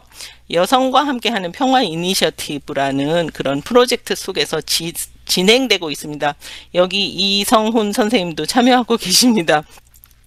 그런데 이것을 이제 3기서부터는 이것을 이제 WPS 분야 국제개발협력 강화라는 것을 좀 약간 영역을 좀 확산했습니다. 그래서 국제사회에서 WPS 분야의 어떤 협력, 국제협력, 그래서 외교부와 코이카가 분쟁 지역이라든지 분쟁 취약 지역의 그런 여성폭력 피해자 보호 지원, 이것이 개발 협력까지 연결되는 그런 여성계뿐만이 아니라 외교부가 참여하는 여성평화 안보 국가행동 계획에 반영되어 있다라는 것을 제가 설명드리고 싶습니다. 또 하나는 이제 김태환 교수님께서 이제 현 정부의 정책 공공 외교가 증가했고, 특히 대미 정책 공공 외교가 증가했다고 말씀해 주셨고, 저도 현실적으로 이제 여성평화 운동, 국제협력 운동을 하면서 많이 느낍니다.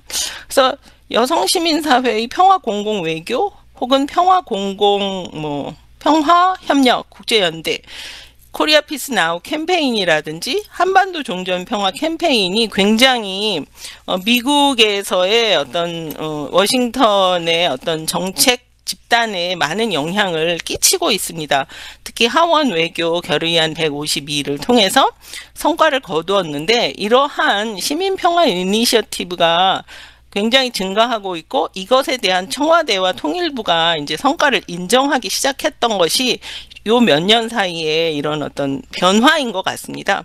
그래서 통일부에서는 이제 공공 외교를 이제 구축하고, 그것이 이제 대통령의 어떤 정책 과제이기 때문에요. 그래서 대북 정책에 대한 국제사회의 지지 획득, 그리고 평화 통일 공공 외교 기반, 이것을 작년도에 어떤 정책 과제로 삼았습니다.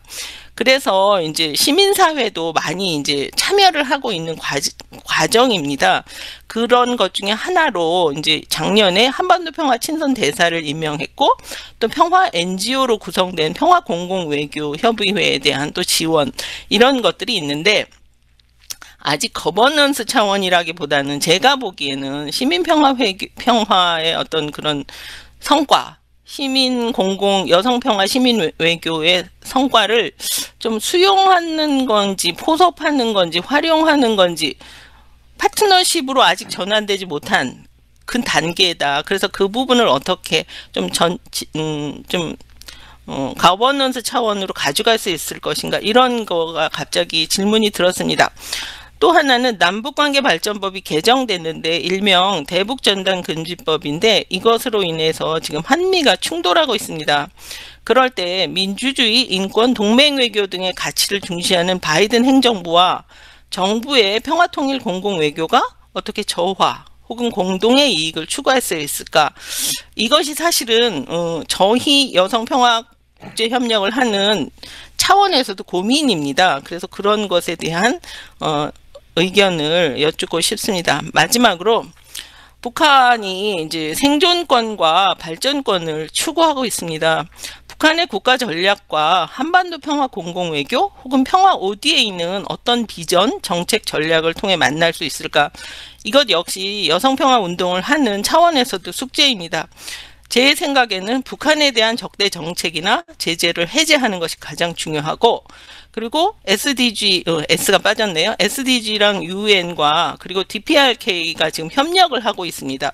거기에 어떻게 우리가 또 참여할 것인가 다자적인 접근을 통해서, 또 하나는 코이카법을 개정해야 된다고 생각합니다. 그래서 코이카법 개정을 통해서 한반도 ODA에 참여하고, 그리고 지역별, 영역별, 대상별 이제 여성들을 포함시키면서 평화 ODA 전략을 수립하고 코로나19 그리고 기후 위기에 대응하는 그리고 젠더 관점의 반영이 필요한, 그래서 북한을 포함하는 한반도 평화 ODA를 우리가 지향하는데 어떻게 평화 공공외교는 기여할 수 있을까? 이런 것이 저의 그냥 어렴풋한 아니면 나이브한 그런 질문입니다. 이상으로 마치겠습니다. 네.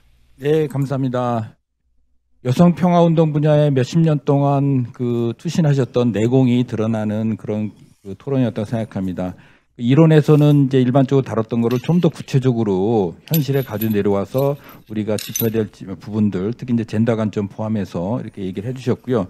이 부분에 대해서는 이제 발표하신 분이 답을 해드리라고 생각하고, 자, 오래 기다리셨죠? 김민정 팀장님. 지금 코이카에서 멀리서 지금 이제 참여해 계신데, 김민정 팀장님 이 분야에 대해서 코이카에서 관여하시면서 여러 가지 생각이 많이 드셨을 텐데, 토론을 듣도록 하겠습니다. 자, 10분 내로 부탁드립니다. 네. 네, 안녕하십니까. 코이카 김민종 팀장입니다. 먼저 한반도 평화 공척개발 원조와 공공외교 역할에 대해서 초대해 주셔서 감사드리고요. 앞에서 많은 이야기들이 전문가분들 통해서 논의가 돼서 저는 이제 저희 기관 차원에서 실제적인 고민 그리고 시사점 위주로 얘기하고자 합니다. 특히 이제 최근에 ODA나 공공외교에 대한 좀 정부 정책의 변화가 좀 감지되고 있고 그 부분 간략하게 소개드리면서 이에 대한 저희의 코이카 차원의 시사점 위주로 말씀드리겠습니다.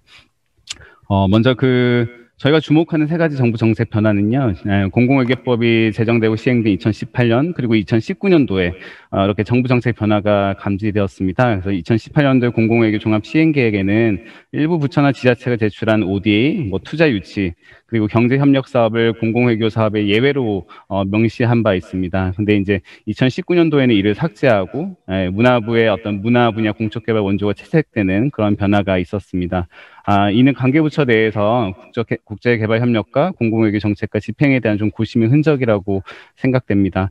두 번째 정책 변화는 김태균 교수님께서 말씀하신 시민사회 국제협력에 대한 정부 정책에 해당이 됩니다. 그래서 작년 1월부터 4월까지 관계부처 합동 TF를 통해서 국민과 함께하는 공공외교 활성화 방안 부제로 시민사회 협력 강화를 수립하였습니다. 코이카도 이 TF의 일원으로 참여를 했는데요.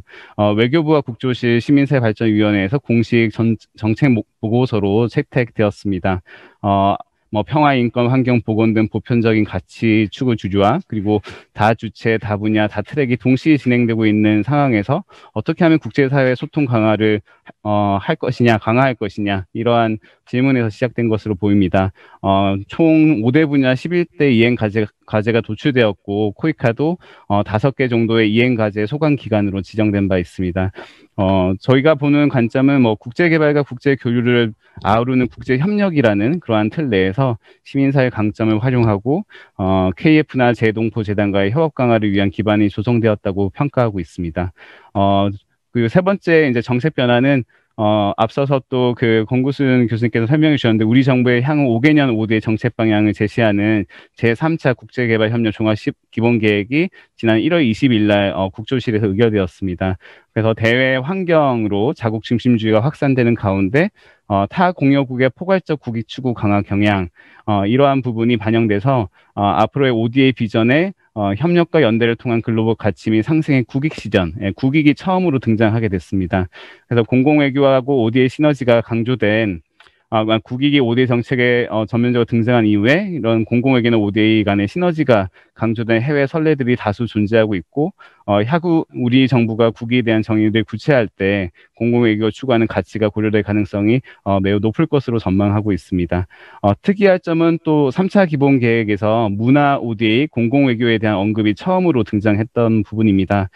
상생하는 ODA라는 전략 방향 내에서 개도국의 문화 관광 자원을 활용한 경제 발전을 도모하고 수원국의 문화 콘텐츠를 토대로 현지 맞춤형 인프라 및 역량 구축을 하겠다. 그리고 세 번째 방향인 혁신적인 ODA에서는 ODA 문화 콘텐츠 제작 기술과 콘텐츠 사업을 새로운 ODA 사업 유형으로 기술하고 있습니다. 그리고 ODA 추진 과정에서는 공공외교하고 연계하여 수원국 상황을 반영한 효과적인 메시지 관리, 통합 홍보 기획 기능 강화를 주문하고 있는 것도 눈여겨볼 부분입니다. 이러한 우리 정부의 정책 변화도 고려하고 고려할 시에 앞으로의 공공외교 관점에서 국제개발 협력의 역할이 좀 더 비중 있게 다뤄지지 않을까라고 조심스럽게 전망해 봅니다. 그래서 코이카에 대한 시사점과 향후 방향에 대해서 평화와 인권 그리고 세계 시민 교육에 대한 키워드로 말씀드리고자 합니다. 그래서 권구순 교수님께서 코이카의 평화 거버넌스 중기 계획을 소개해 주셨는데요. 좀 더 첨언도 드리고 진행 사항도 공유드리고 또 좀 질문도 드리고자 합니다. 저희 코이카는 지난해 SDG 16번 달성을 위한 중장기 추진 계획을 발표하고 모두를 위한 평화 행동, 즉 평화 이니셔티브를 본격화했습니다. 기존의 사업 추진 방식과 가장 큰 차이점은 기존이 정부 주도의 하향식 공공행정, 효율화 사업이라면 지금은 시민사회 역량 강화를 통한 상향식 사업 방식과의 조화를 좀 모색하고 있다는 점, 그리고 평화와 번영 가치 창출을 위한 SDG 16번 사업을 정의하고 사업 발굴에 대한 목표치를 설정한 점, 그리고 이를 위한 조직 제도 개선, 그리고 국내 글로벌 파트너십 참여 강화를 선언한 점이 되겠습니다. 작년에 코로나 상황에도 불구하고 저희가 당초 계획했던 과제, 연도별 과제 한 70% 정도 달성을 했고요. 특히 SDG 16 사업에 대해서는 24년까지 3억 불 상당의 사업 발굴을 목표한 바 있습니다. 이거에 대해서 20년, 21년 양 2년간 저희가 SDG 16 신규 사업을 102건을 발굴한 좀 성과를 이루었고 당초 목표했던 지역별 최소 1개 대표 사업에 대한 목표치를 좀 상회하는 수준입니다. 그리고 또 우리 김태균 교수님께서 말씀하신 넥서스 차원에서의 어떤 사업 연계도 저희가 17건을 발굴했습니다. 특이할 점은 공공행정 좀 전통적인 방식인 공공행정 효율화 부문의 어떤 과제는 좀 감소하고 평화 부분의 양다자 간 사업이 크게 대폭 확대된 부분이 있습니다. 조금 개선할 점으로 보여지는 부분은 저희가 인권 특화하는 사업들도 정의하고 있는데요. 좀 인간 협력 또는 연수 사업 등의 소규모 사업 위주로 발굴되는 점이 좀 한계로 분석되고 있습니다. 권구순 교수님께 질문드리고자 하는데요. 이러한 양자 간의 프로젝트 형태의 사업들이 공식 채널로 발굴되는데 좀 어려운 부분이 있습니다. 특히나 개도국 정부가 평화, 민주주의에 대해서 좀 소극적인 반응도 감지되고 있는데요. 이러한 현실적인 허들을 어떻게 극복하면 좋을지 문의드리고자 합니다. 두 번째는 세계 시민교육에 대한 키워드로 설명드리겠습니다. 저희가 생각했을 때 국제개발협력과 공공외교의 집행 단계에서 가장 큰 공통점은 서비스의 제공자, 수혜자가 상당 부분 좀 일치한다는 점입니다.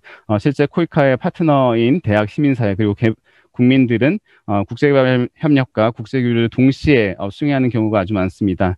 개도국 내에서 코이카 또는 KF가 속한 그러한 국제협력의 생태계가 상당 부분 일치함을 의미하는데요. 이러한 맥락에서 국내 파트너를 대상으로 코이카는 세계 시민 교육을 강화하고자 하는 방침이 있습니다. 이는 부수적으로 공공외교의 인적 인프라와 네트워크를 강화할 걸로 기대하는 부분이기도 합니다. 간단하게 저희가 저희가 작년에 했던 실적들을 소개해드리면 저희가 해외 봉사단원이나 파트너사에 대한 세계 시민 교육을 넘어서서 여성 가족부와 함께 우리 국내 청소년의 세계 시민 교육 확산을 협업하는 부분, 그 다음에 저희가 제작한 세계 시민 교육 모델을 지자체 교육청과 공유하고 컨설팅한 부분, 그리고 작년에 공공외교 차원에서 새롭게 출범한 평화공공외교 협력단 있습니다. 그래서 평화공공외교의 관점에서 세계 시민 교육 과정을 소개하고 코이카와 다양한 활동들을 공유하는 등의 협업 사례가 있었습니다. 김태균 교수님께 좀 질문드리고자 하는데요. 시민 평화외교 차원에서 전문 인력 양성 과제도 제시해 주셨습니다. 저희가 좀 강화하고자 하는 세계 시민 교육이 좀 더 중장기적인 투자나 공통 기본 소양에 좀 초점을 두고 있는데 반해서 전문 인력 양성 과제라 하면 코이카가 또 어떠한 역할을 하면 좋을지 요구되는지 좀 답변해 주시면 감사하겠습니다. 네, 이상입니다. 네, 감사합니다.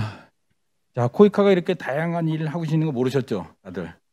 알게 모르게 이미 코이카도 빨리 움직이고 있습니다, 여러 가지로. 그래서 코이카의 모토 중에 하나가 어느 손이 하는 거를 모르게 한다, 뭐 그런 게 있는데, 그러니까 이번을 계기로 이제 정책 변화도 있으니까 이런 것들을 단지 사업이 아니라 정책으로 좀 피드백을 해가지고 정책과 사업이 그다음에 소통, 담론까지 삼위일체가 잘 맞아 앞으로 이렇게 해서 시너지가 더 만들어졌으면 좋겠습니다.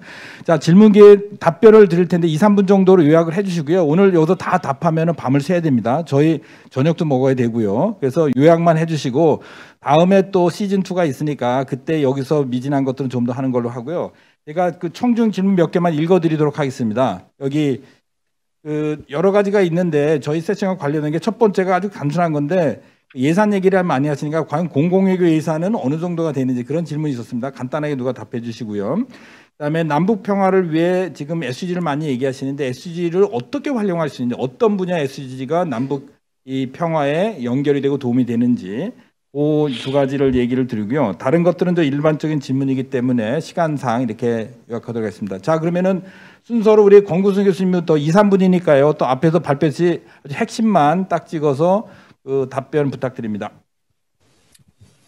네, 그냥 뭐 종합해서 말씀드리면 저희가 중점 협력국이 있는데 대부분 이제 그러니까 최빈 개도국보다는 일부 포함되어 있는데 저는 이제 평화 협력국이라는 또 다른 카테고리를 만들든지 좀 그러한 좀 만들면 좋겠. 이것은 아까 그 우리 제3차 기본계획에도 나와 있는 PK와 연관된, 그리고 PK가 지금 파병돼 있는 지역이 결국은 이제 분쟁 취약성이 높은 지역이기 때문에 지금 현재 뭐 다자 프로그램을 많이 하는데 굉장히 분산돼 있거든요. 그래서 좀 더 선택과 집중을 하는 그런 부분이 필요할 것 같고, 그다음에 지금 프로젝트에 올해 처음으로 저도 이제 라오스에 예타조사하면서 그 갈등 분석과 관련된 이 사업에 대한 갈등 분석 요소를 체크하는 체크리스트가 있는데 질문 하나밖에 없거든요. 근데 실제 이 갈등 분석적 요소는 굉장히 그 심도 있는 연구가 필요하고 분석이 필요한데 그 질문 하나, 두 개 정도로 이거를 가름하기는 좀 어렵다고 보여지거든요. 그래서 이 앞으로 이제 개발협력 사업의 형성과 조사와 과정에서 이런 갈등 분석적 요소를 좀 더 체계적으로 좀 넣어줘야 될 것 같다는 말씀드리고요.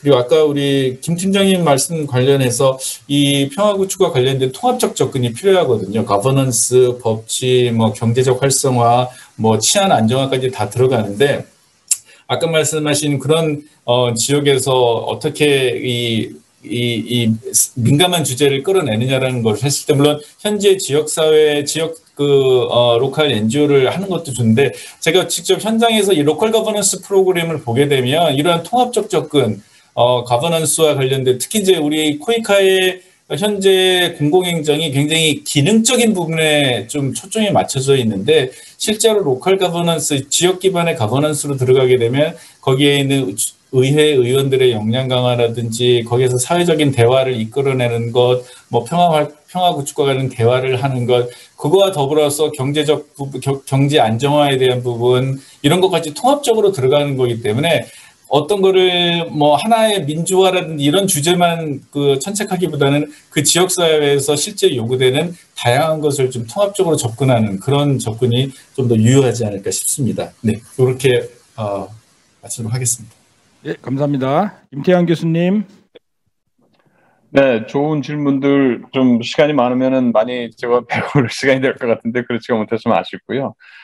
일단 홍규덕 교수님 질문에 대해서 우리가 무엇을 잘할 수 있는지, 저는 개인적으로 좀 아주 단순화시켜서 얘기를 하면 그 평화 활동을 크게 그냥 아주 정말 단순화시켜서 한 세 가지 유형으로 볼 수 있다고 보는데, 하나는 이제 국제기구를 통한 PKO 같은 게 이제 대표적인 그 활동이고, 두 번째는 이제 개별 국가 또는 아주 소다자를 통해서 분쟁 중재에 직접 뛰어드는, 근데 거기에는 이제 물론 피스키핑, 피스 메이킹, 피스 빌딩 또 포함이 되죠, 많은 경우에. 그리고 이제 여기에 이제 평화 ODA 같은 경우에도 많이 포함이 되고, 물론 이거는 이제 국제기구 활동에도 포함이 됩니다만서도 대표적인 이런 개별 또는 소다자 분쟁 중재 활동의 대표적인 국가는 아무래도 노르웨이 같은 국가라고 볼 수 있고요.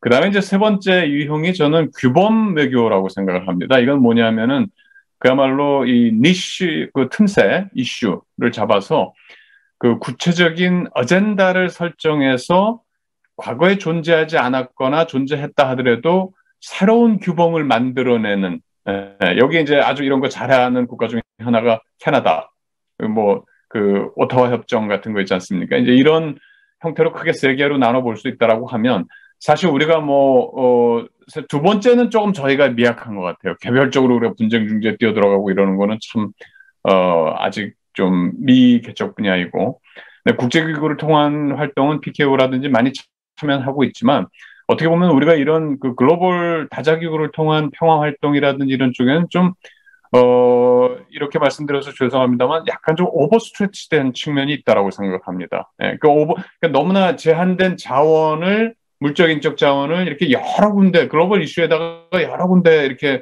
스트레치를 하다 보니까는 상당히 따라는 가는데 허덕거리는 거죠.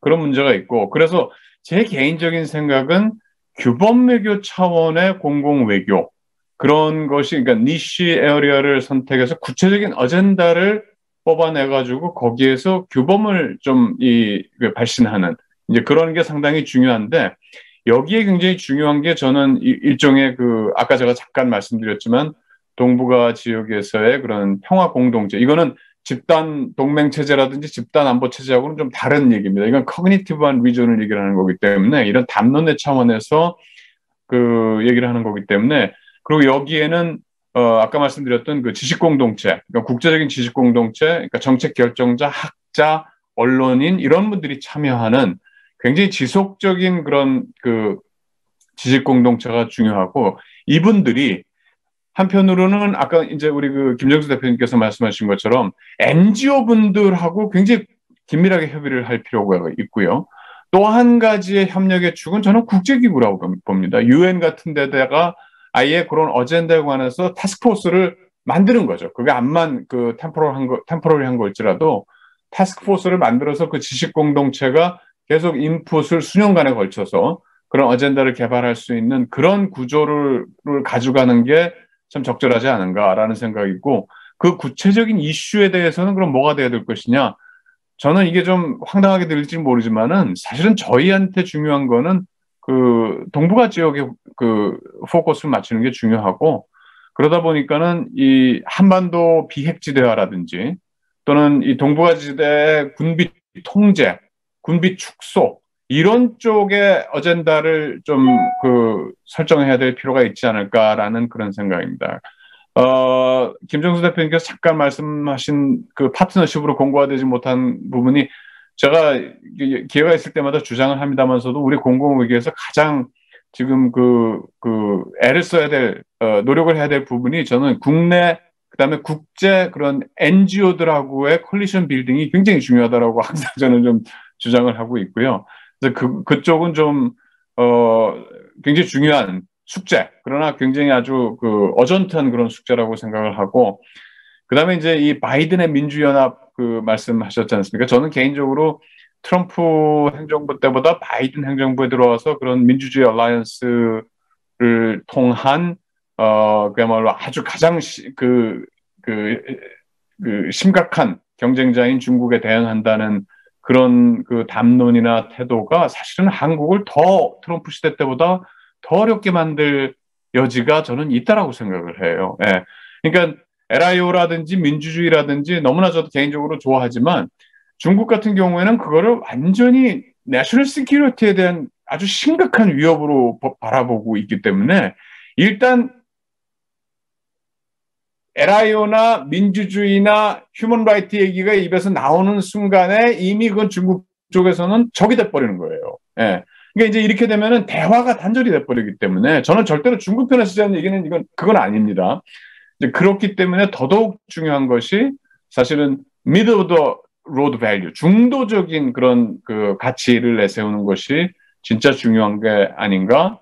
그러니까 그 너무 그런 진영화의 상황에서 자유주의와 그 대항자, 반자유주의 간의 그런 이 분화가 이루어지는 상황에서 그러니까 그런 우리가 자유주의 가치라든지 이런 것들을 겉으로 너무 내세우는 것은 저는 바람직하지 않다라고 생각합니다. 그리고 외교적으로도 따라서 그 중도적인, 사실 평화라 그러면은 국내적인 담론을 만드는데도 상당히 저는 오히려 또 수월한 측면이 있다라고 보거든요. 물론 어려운 과정이지만 마찬가지로 국제사회에서도 지금과 같은 국제 구조하에서는 이제 그러한 측면을 의도적으로 좀 강조할 필요가 있지 않을까 생각합니다. 공공외교 차원에서. 감사합니다, 김태희 교수님.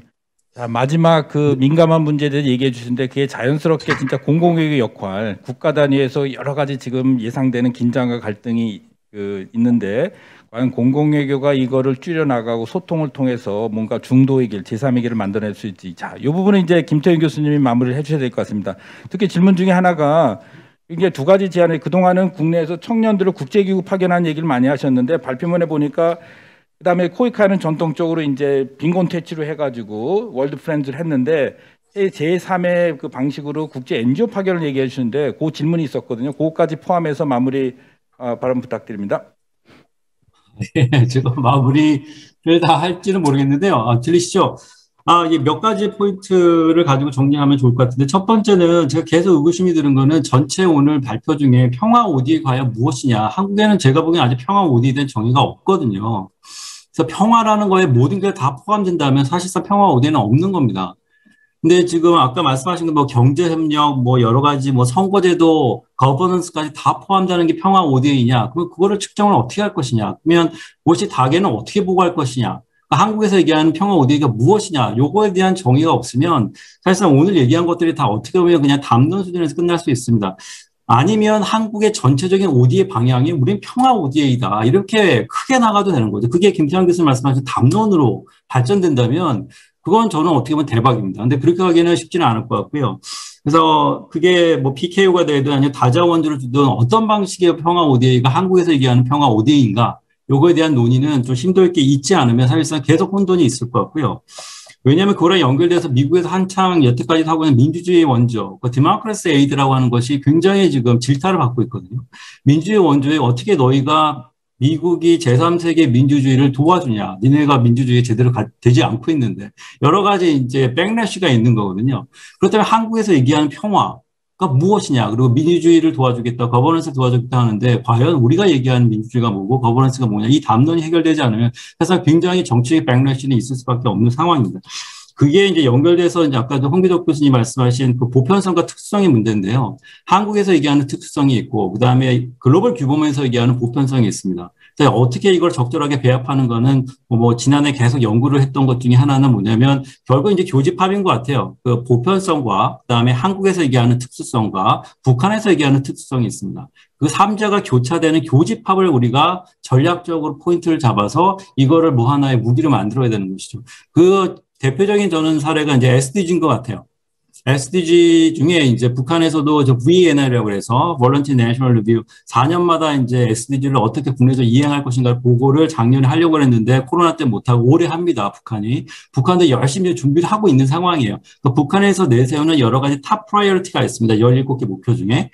그리고 한국에서 원하는 그런 그 남북 협력에 대한 꼭지들이 있을 겁니다. 그리고 글로벌 규모에서 이걸 서포트하고 있는 상황이라서 예를 들어서 이런 겁니다. 산림 녹화 그리고 에너지 문제. 이런 것들은 북한에서 계속 요구하는 것들이거든요. 더 이상 인도 지원 받지 않겠다. 우리는 개발 협력이 필요하다고 주장을 하고 있기 때문에 물론 이제 대북 제재가 있기 때문에 구체적으로 들어갈 수는 없지만 거기에 대한 뭔가 한반도 SDG를 같이 구성하는 작업을 뭐 팀을 만든다거나 태스크포스 팀을 만든다거나 시민사회가 들어와서 여러 가지 그 교량 역할도 할 수 있을 것 같아서 그래서 이제 특수성과 보편성을 어떻게 적절하게 만들어서 한반도 평화가 결국 국제사회 평화다.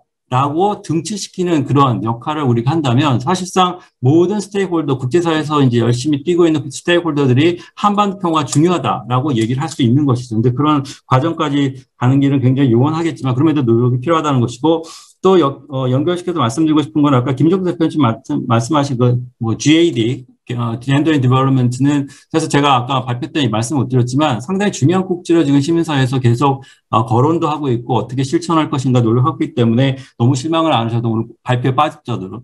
그렇게 이해를 해주면 좋겠고요. 그다음에 평화 공공회계 협의회는 저희 대학도 들어와 있습니다. 지금 들어가 있는데 사실상 가장 큰 문제는 예산이에요. 예산이 거의 없습니다. 그래서 이걸 할 수 있는 부분들이 뭐 학생들 불러다가 교육시키고 뭐 발표하고 이 정도 수준에 끝나는 협의회 수준이에요. 그래서 요거에 대한 구체적인 정부의 뭔가 이 재정적 지원이 있지 않으면 사실상 앞으로 어떻게 될지 잘 모르겠습니다. 자, 마지막으로 전문 인력 양성에 대해서 아까 우리 김 팀장님 말씀하셨는데 글쎄 뭐 크게는 두 가지인 것 같아요. 하나는 그 국내 대학하고 연결을 해야 될 것 같습니다. 국내 대학의 전문성인 특히 이제 뭐 세계 시민교육이라든가 평화에 대해서 여러 가지 리서치가 강한 그런 대학과 적극적으로 연결을 해서 코이카 직원분들이 가서 트레이닝을 받아도 되고 아니면 이제 국제 개발이나 아니면 공공위기에 관련된 그런 학생들을 교육시킬 수도 있을 것 같고요. 또 하나는 이제 그 해외에 있는 뭐 아까도 말씀하셨지만 민주주의나 평화라는 것이 개도국에서 굉장히 불편한 하나의 단어들이기 때문에 이거를 뭔가 희석시키기 위해서는 우리 뭐 코이카 이미 하고 있는 그 개도국 그 공무원 석사과정 프로그램에서 평화라든가 아니면 세계 시민교육을 특화시키는 어떤 그런 교육 프로그램을 만든다면 개도국의 공무원들이 들어와서 그 교육을 받고 돌아가서 평화라는 것이 일방적인 평화가 아니고 민주주의라는 일방적인 평화가 아니더라. 한국에서 교육을 받았더니 그런 식의 약간의 확산을 시키는 그 네트워크를 만들면 시작하면 되지 않을까라는 생각인데 아직까지 저도 구체적인 답은 없습니다. 이상 제가 드릴 말씀은 다 드린 것 같은데 이성훈 이사님 이 정도 하면 되나요? 예, 아이고 훌륭합니다. 자, 네, 우리 박수 감사합니다. 한번 부탁드립니다.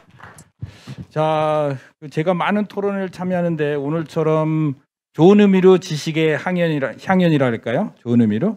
그래서 진짜 풍성한 아이디어와 그다음에 열정 그리고 여기에 대한 헌신들을 많이 느낄 수 있었던 아주 좋은 시간이었던 것 같습니다. 자, 감사드리고 이 후속은 저희가 이거 내용을 정리를 해서요. 나중에 다 공유를 드리고 그다음에 이 중에서 일부 실천 과제는 좀 정리를 해가지고 후속 공동 여기 학회도 있고 그다음에 KCOC 있고 코이카도 있고 그래서 이게 단순 사업이 아니라 정책까지도 연결될 수 있는 그런 계기로 한번 만들어 보도록 하겠습니다. 다시 한번 수고해 주신 모든 조대식 대사님께서 조대식 마무리 부탁드립니다. 마무리는 아니고요. 한 가지만 좀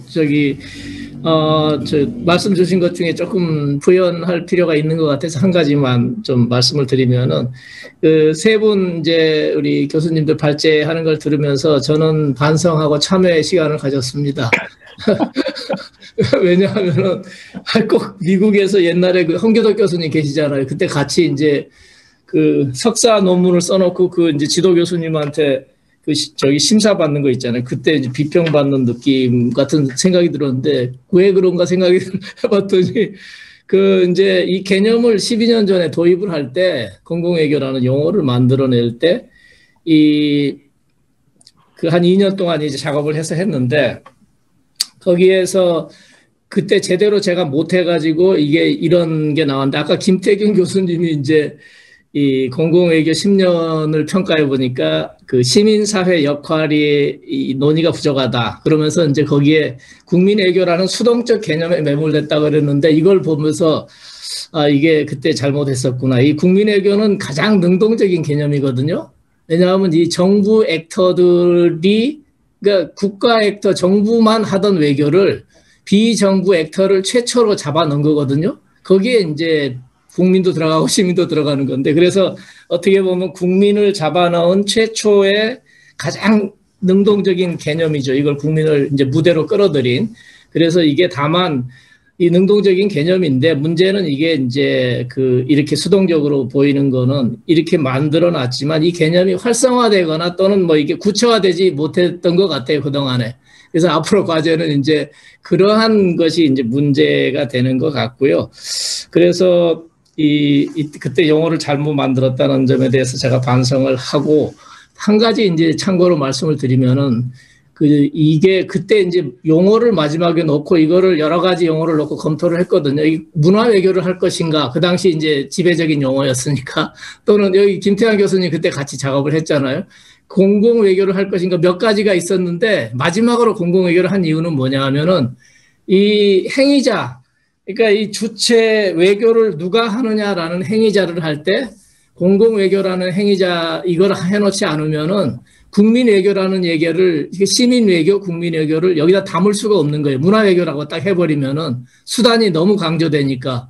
그래가지고 여기에 이제 불가피하게 이런 이제 용어를 썼는데 그 초기에 이제 이걸 매뉴얼을 만들었거든요. 왜냐하면 제가 지나가고 나면은 이제 정부기관에서는 그 다음 사람이 이걸 계속 할지 안 할지도 몰라서 1년 동안 그 혼신의 힘을 다해서 매뉴얼을 만들어서 이 다음 사람이 이 매뉴얼에 따라서 누구든지 좀 할 수 있도록 그래서 매뉴얼 만들면서 그런 이제 경험이 있어서 이 주체를 국민과 시민을 넣기 위해서 초기에 어떻게 보면 초기에 시작한 사람들이 거기에 이제 가장 큰 우선순위를 두었다라는 점을 좀 말씀을 드리고 싶고 그래서 앞으로 이제 시민을 어떻게 이 주요한 액터로 실질적인 구체적인 명실상부한 액터로서 할 수 있겠느냐 이것을 이 자리에 계시는 모든 이제 최고 전문가 교수님들이 앞으로 좀 해주실 과제가 아닌가 그런 생각이 듭니다. 그래서 제가 밥 먹으러 가야 되는데 무례하게 좀 손을 들었습니다. 죄송합니다. 아닙니다. 너무 또 좋은 화두를 던져주셨는데 요거는 평창은 아니지만은 1년 기다리기엔 너무 길고요. 다음 공공 세미나 우리 학회가 있으니까 학회에서 한번 요 주제를 가지고 한번 해보면 좋을 거예요. 왜냐면은 이 국민이라는 개념이 시대에 따라 달라지고 공공도 마찬가지잖아요. 국민학교가 초등학교로 변했고 우리는 시민이라 그러지만 중국에 가면 공민이라 그런단 말이에요. 그러니까 이 용어상의 혼돈이 굉장히 많기 때문에 다음에 한번 같이 그때는 우리 조대식 총장님 발제해 주셔야 됩니다. 발제해 주셔서 이 부분에 대해서 한번 정리를 하고 김태균 교수님 지적했듯이 이 평화 ODA라는 개념도 정리가 안 돼 있거든요. 그래서 이게 분야별을 얘기하는 건지 범분야를 얘기한 건지 이거는 평화뿐만 아니라 인권 ODA도 마찬가지고요. 그래서 이런 것들을 좀 정리를 하는 게 우리 학회의 역할이지 않은가. 그래서 현장에 있는 사람들이 혼돈 없이 좀 더 깊이 들어갈 수 있도록. 자, 마지막으로 다시 한번 감사드리고 저녁 식사 마시게 하시고요. 다음에 한번 또 만나서 4일차 한번 토론을 했으면 좋겠습니다. 자, 감사드립니다.